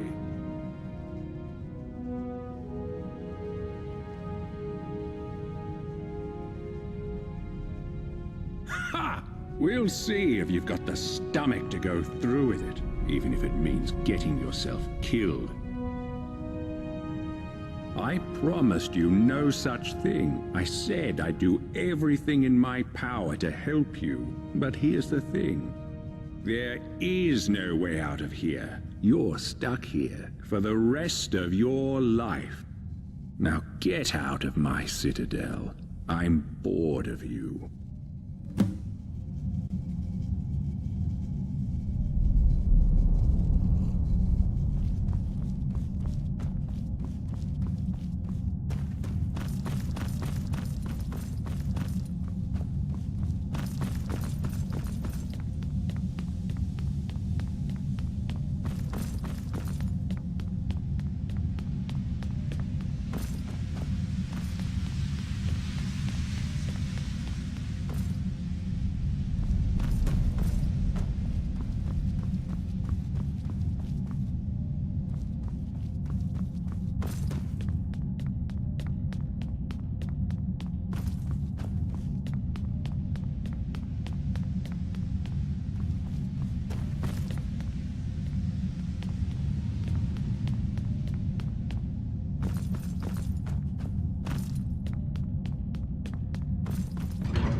I'm a little busy, but what do you need?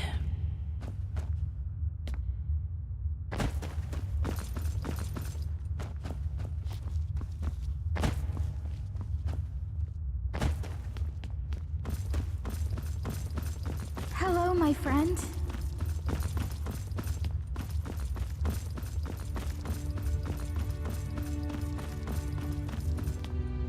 Hello?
been waiting for you, Dovahkiin.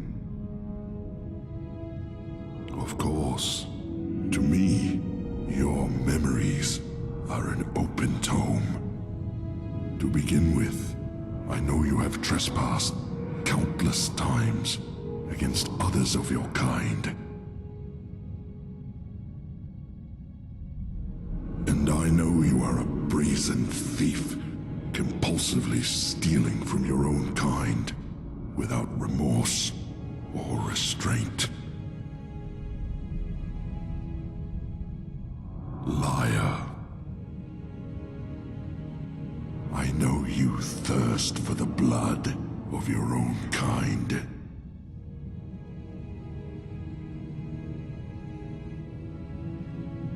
I also know you have come from the future. And why is that? Is your desire for power so great that you would break even the laws of time for it? It makes no difference. You will not take it from me. You would not be so foolish as to break my law.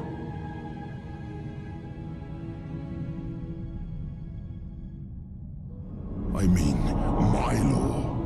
I made it because your kind would be incapable of order, of peace, without it. That makes me the Arbiter. I am also the founder. I discovered this site millennia ago, and the deposit of Ethereum beneath us. I laid the foundations, and I watched my children grow and learn and use the Ethereum to create marvels, technological wonders.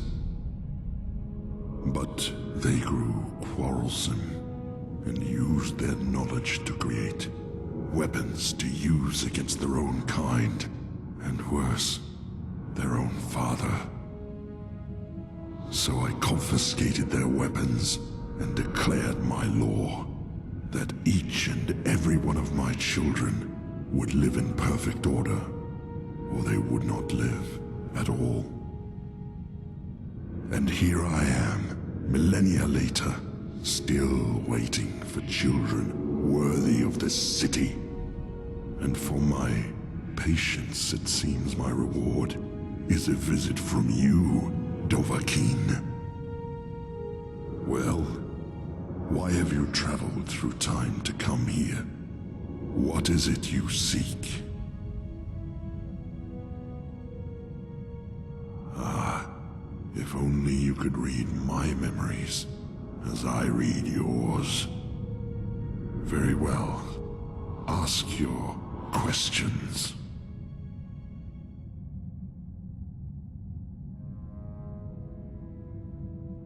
2,000 years in your terms. But time is different down here. I count time in waves, generations, civilizations. You and your kind up above are number 322.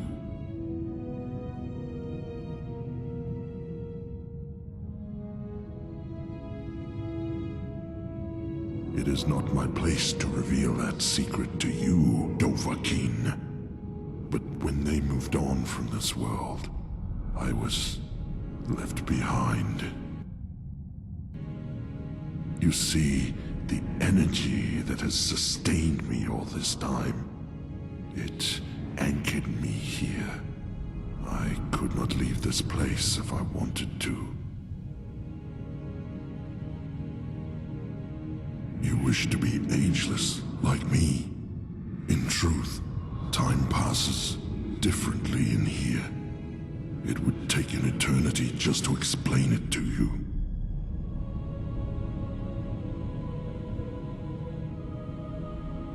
You flock here, your kind, like moths to a flame, driven by greed and the lust for power. You are warned about my law, and when you disobey, and you always disobey, force my hand, bringing death upon yourselves. So you ask if I am the one killing your kind. And I say no, you kill yourselves. I am merely the means by which you do it.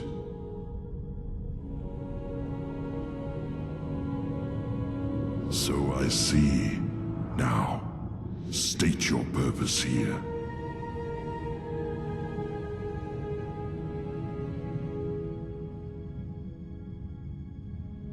Your words are tainted by your sins, Dovahkiin. Yet, I acknowledge your heroic deeds too, slayer of the treacherous Encano. Very well, I will listen.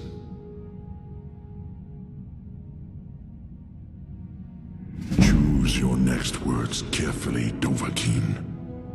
What is it that you made worse?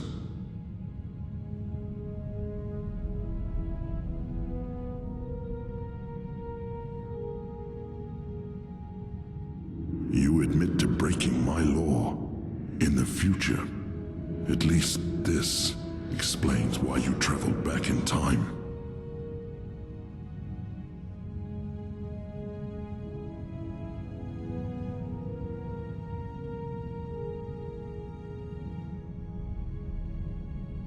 You insult my law, and me along with it.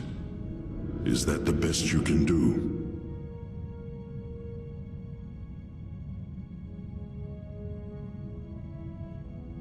Impossible. Nothing escapes my sight. Have I not proven this to you already? That is not... I see you believe what you are saying. But how can this be? But I watched him. I watched them all until she disappeared. And he flouted my law? That self-proclaimed Jarl. He outwitted me. It pains me to say this, Dovahkiin, but you speak the truth. How can I realize my vision of perfect order if even your kind is able to flout my law? I thought that if I could create peace here, create order, that I could prove to the world that such a thing is possible, and they might follow. When the first of your kind disobeyed my law, I was disappointed.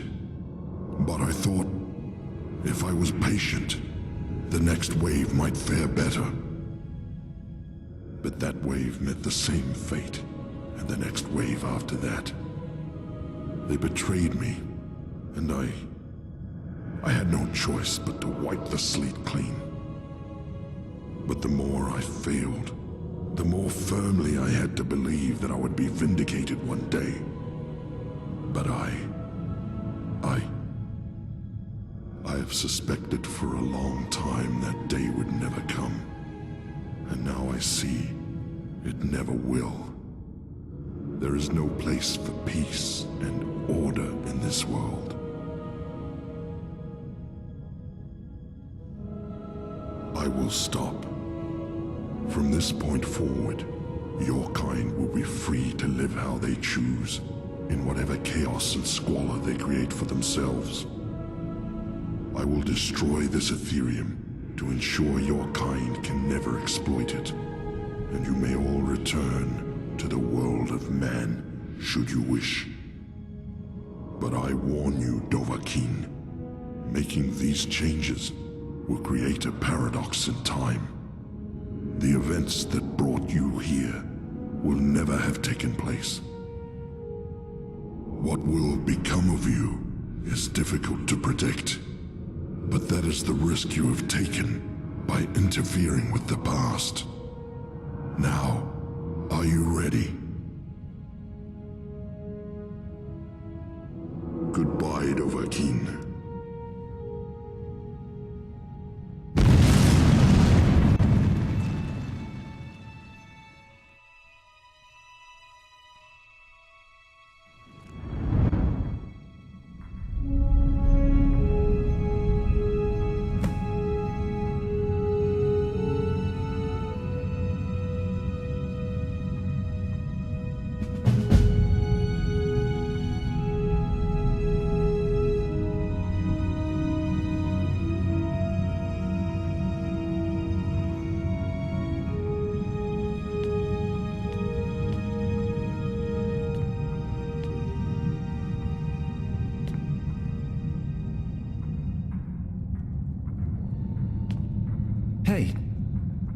You startled me there.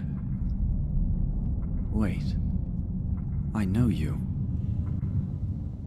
You're... No, that can't be right. For a moment there, I thought you were... You know, the one the statue was meant to honor.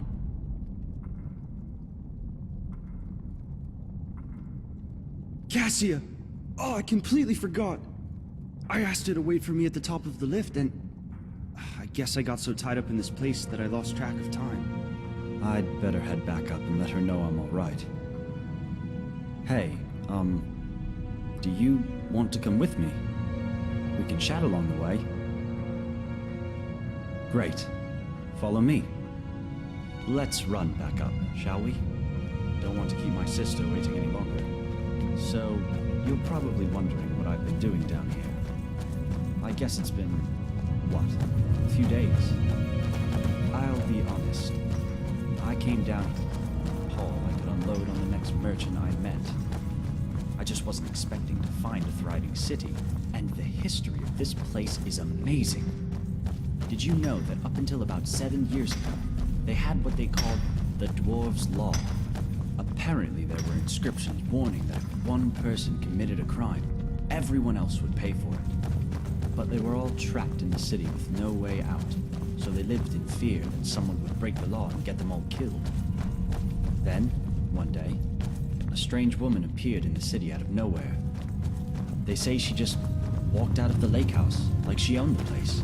And a few people saw her walk into this quarry, into a field of deadly radiation, like it was nothing, like it hadn't killed people before her. And then, the ground started shaking, and golden statues were collapsing, and inscriptions were crumbling all over the city, all at the same time. And the sun under the ground, which used to light up the entire cavern, bursts into flame and explodes. And strangest of all, the cavern roof opens up like the petals of a flower, and there's real sunlight for the first time in thousands of years. So of course, people start wondering, did she just walk down here and single-handedly dismantle whatever was keeping the Dwarves' Law going? Who was she? Was she still alive? Well, the local scholar goes down into the quarry to take a look. But now the whole place is empty. But all the way at the bottom, sitting alone in the darkness, is a statue of the stranger. Oddest tale I ever heard.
Thank the gods you're all right. What kept you so long?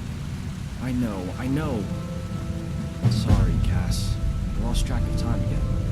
It's just that this city is so amazing. You have to come down with me and see it for yourself. I promise. It's perfectly safe. Well, all right. But first, let me thank our friend.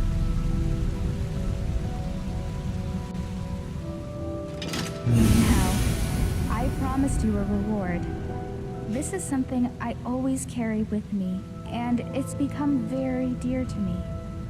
I'd like you to have it. Thanks again. My brother and I are in your debt.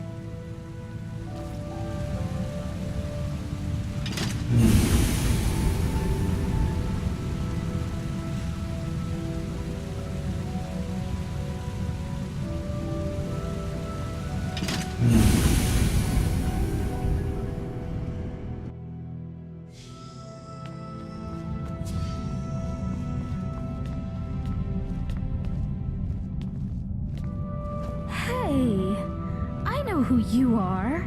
It's wonderful to see you again. Hello, my friend. Oh, you wouldn't believe what a difference it's made. Habik and I finally felt safe enough to have another son. His name's Malik and he's 6. He's just discovered his love for running. And fortunately, running isn't something Habik and I have to do anymore. We're safe here. I have no idea what you did to bring an end to the dwarves' law, but whatever it was, thank you so much. We'll never forget you.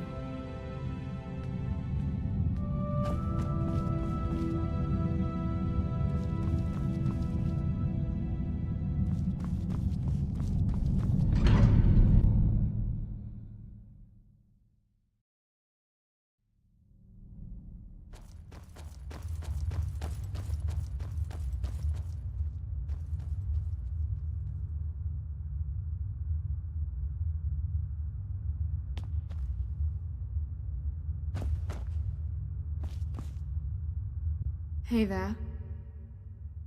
I've been great. I mean, my father was overthrown not long after that, when Ulrin discovered he was keeping Macy chained up in his locked room.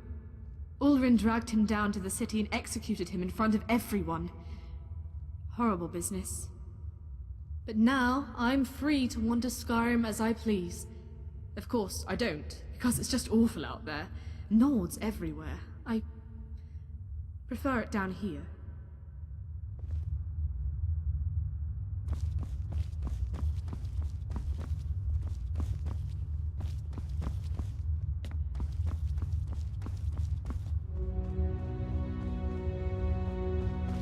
Yes?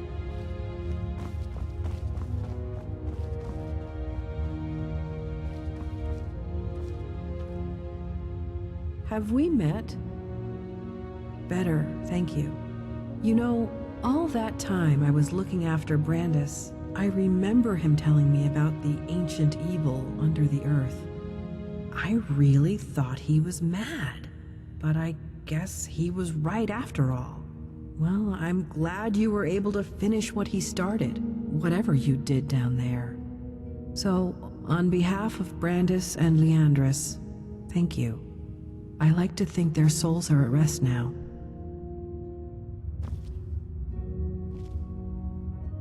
What do you want?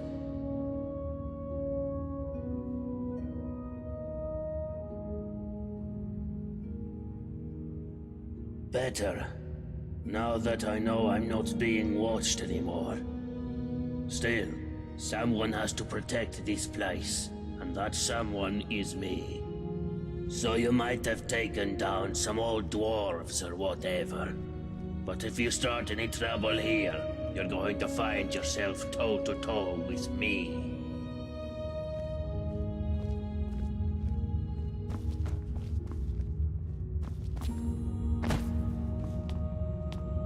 Oh, hello. Do you like my fancy new clothes? You mean, after the sky opened up, and the old Jarl died, and we got a new Jarl. Jarl Gulda is died. He gave me a house, I need new clothes. Okay, bye-bye.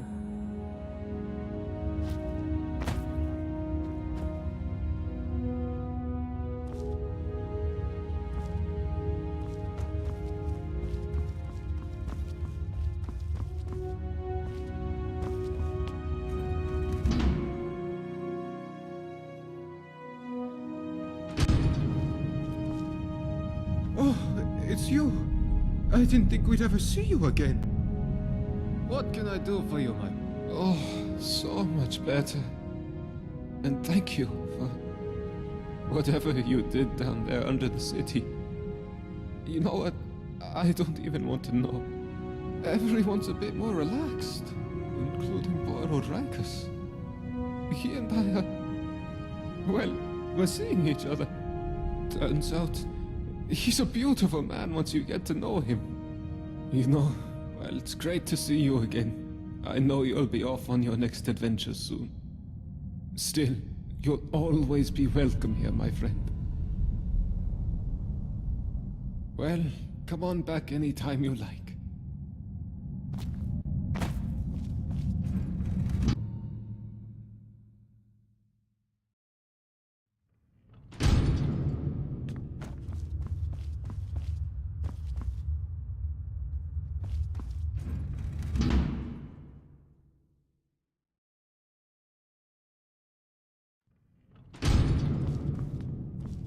Hello there. Wait. Are you who I think you are? Welcome to Firefly Finery. Much better, thanks. This place has really turned around. Miranda and I were finally able to have another son. He's probably around here, somewhere. And now that the city has opened up, we have a bit of trade. So the store is doing much better too. And if you really are who I think you are, then I have to thank you for it. So, thank you. You did a great thing. For all of us. All right, thanks for stopping by.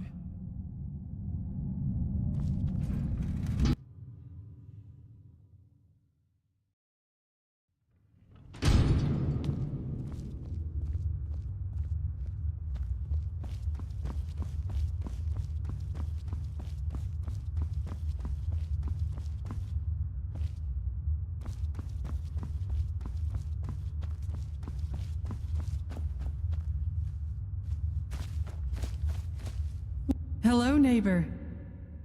Bye for now.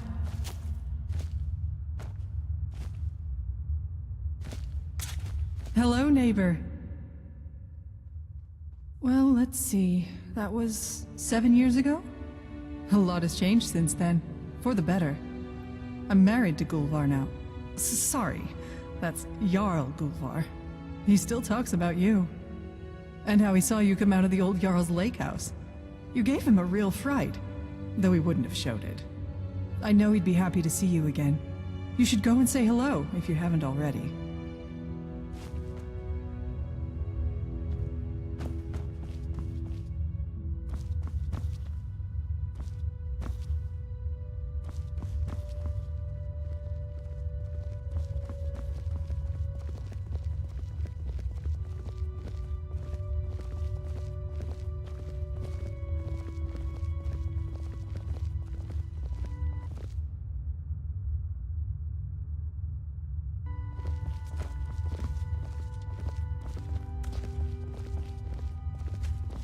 Hey, It's a I remember beautiful you. You're back.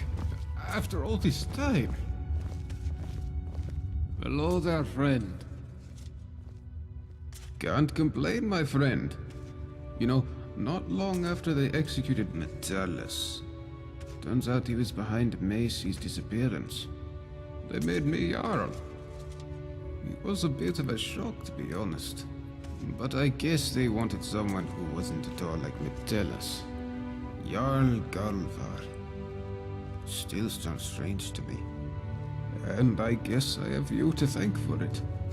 If you hadn't freed us from the dwarves' laws, Ulrin could never have overthrown Metellus. So, Thanks. I imagine you'll be moving on soon, but you'll always be welcome here. We even kept your chambers exactly as you left them.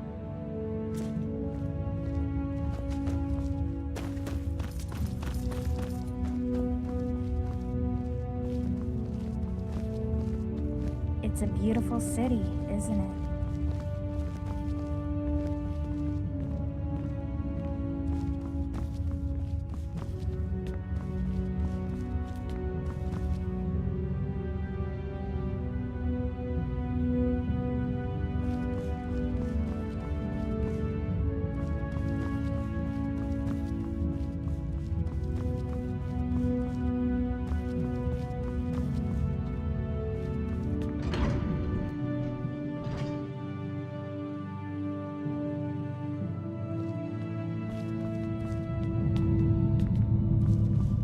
Hey, it's been a long time between drinks. You really set the rumor mill spinning last time you were here. Oh, it's you. I've been great, especially after that pig Metellus got what was coming to him. Did you hear Ulrin and Maisie left together not long afterwards? Can't say I blame them. If I were Maisie locked up in the Jarl's secret prison like that, I'd be wanting to get far away from here too. And Marius, that creepy Imperial, turned out to be a member of the Dark Brotherhood named Quintus. But he slithered away without causing any trouble. Other than that, we're all a little older and wiser. But you don't look like you've aged a day in the last 7 years. You must tell me your secret over a mug of fine moonshine one day. Oh, so soon? Well, you know where to find me, honey.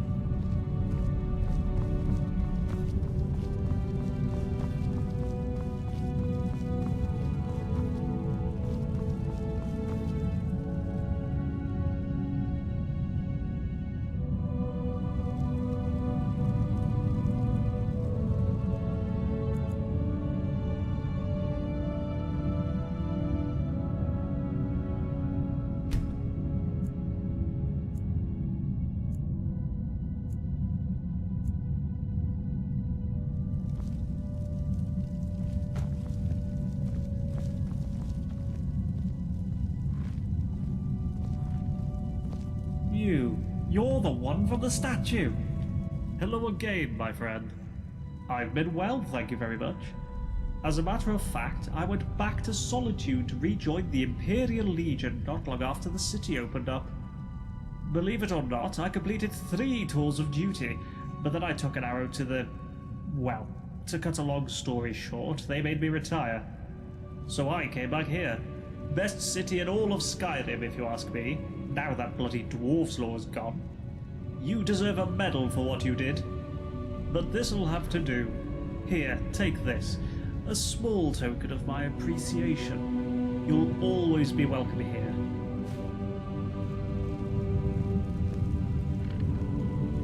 Yeah, is there something you want?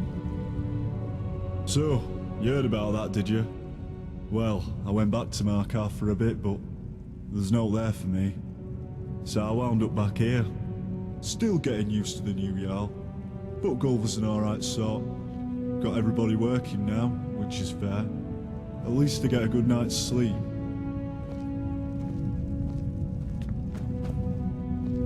Hey, I recognize you. You're the one who ruined this place 7 years ago. I work in a bloody quarry now, thanks to you. What is it? Came here to gloat, did you?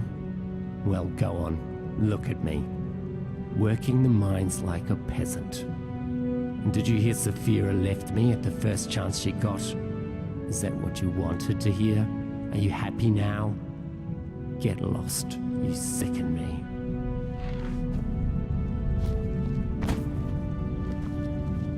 What is it?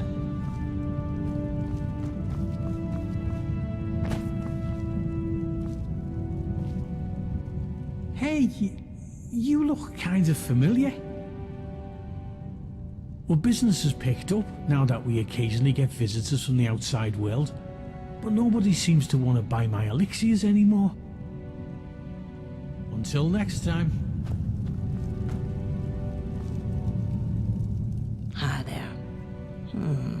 Do I know you? Better. Mostly. Problem is, I know I can get skooma now, so I have to keep myself from heading up to the surface. But life's better in the Citadel without that old bastard Metellus. I get to make food for the whole city now, so nobody's going hungry anymore. Bye.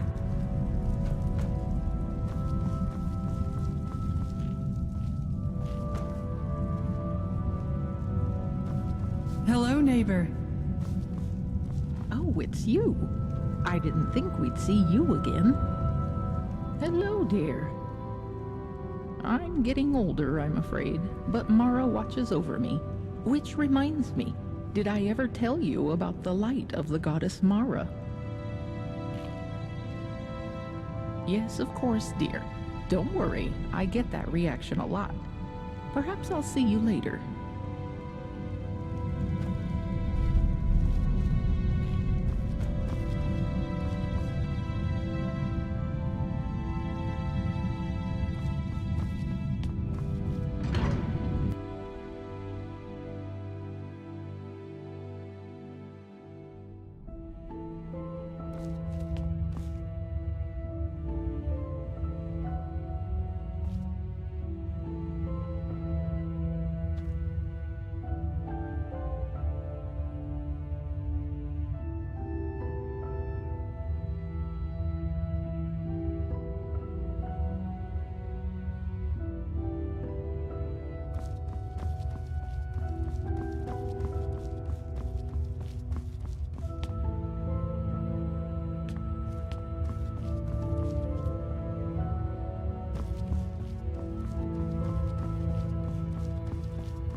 You've returned. How long has it been? 7 years. You're the one who brought about the end of the dwarves' law. Thank you. Wonderful, actually. Gaia and I are still researching this place, of course. But now we get to share our research with the outside world. But I must ask, what happened down there, under the city? What did you do? You convinced him, you say? Well, if it is as you say, you must be terrifyingly persuasive. I only wish I could have been there to see it. I can see that you have somewhere else to be.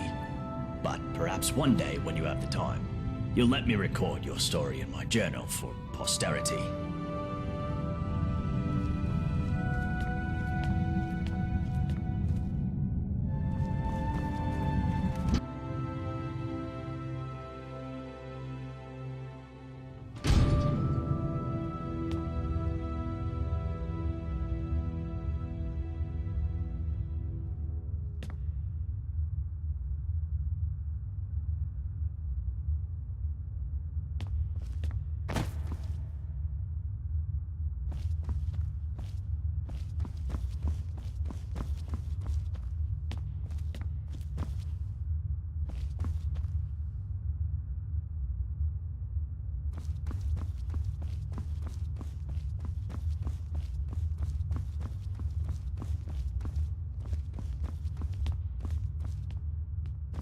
Wait, aren't you? Yes, it is you! You came back! After all this time! Great. Braun and I are still working together toward a better understanding of the dwarves. But personally, I think the greatest mystery in this place is you.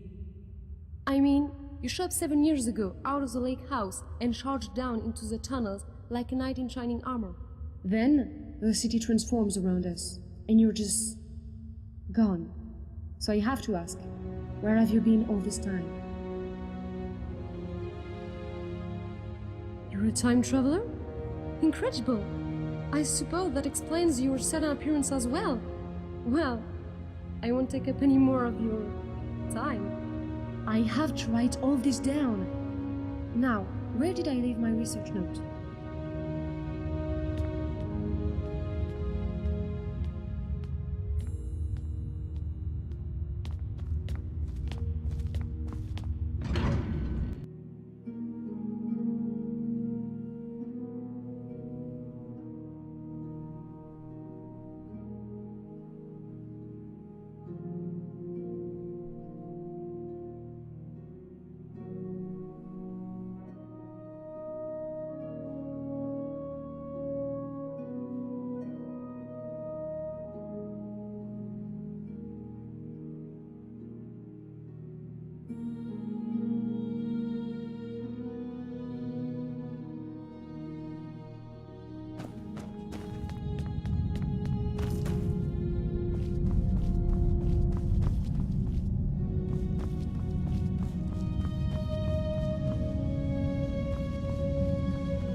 Hello? Is someone there? Have you brought me something to eat?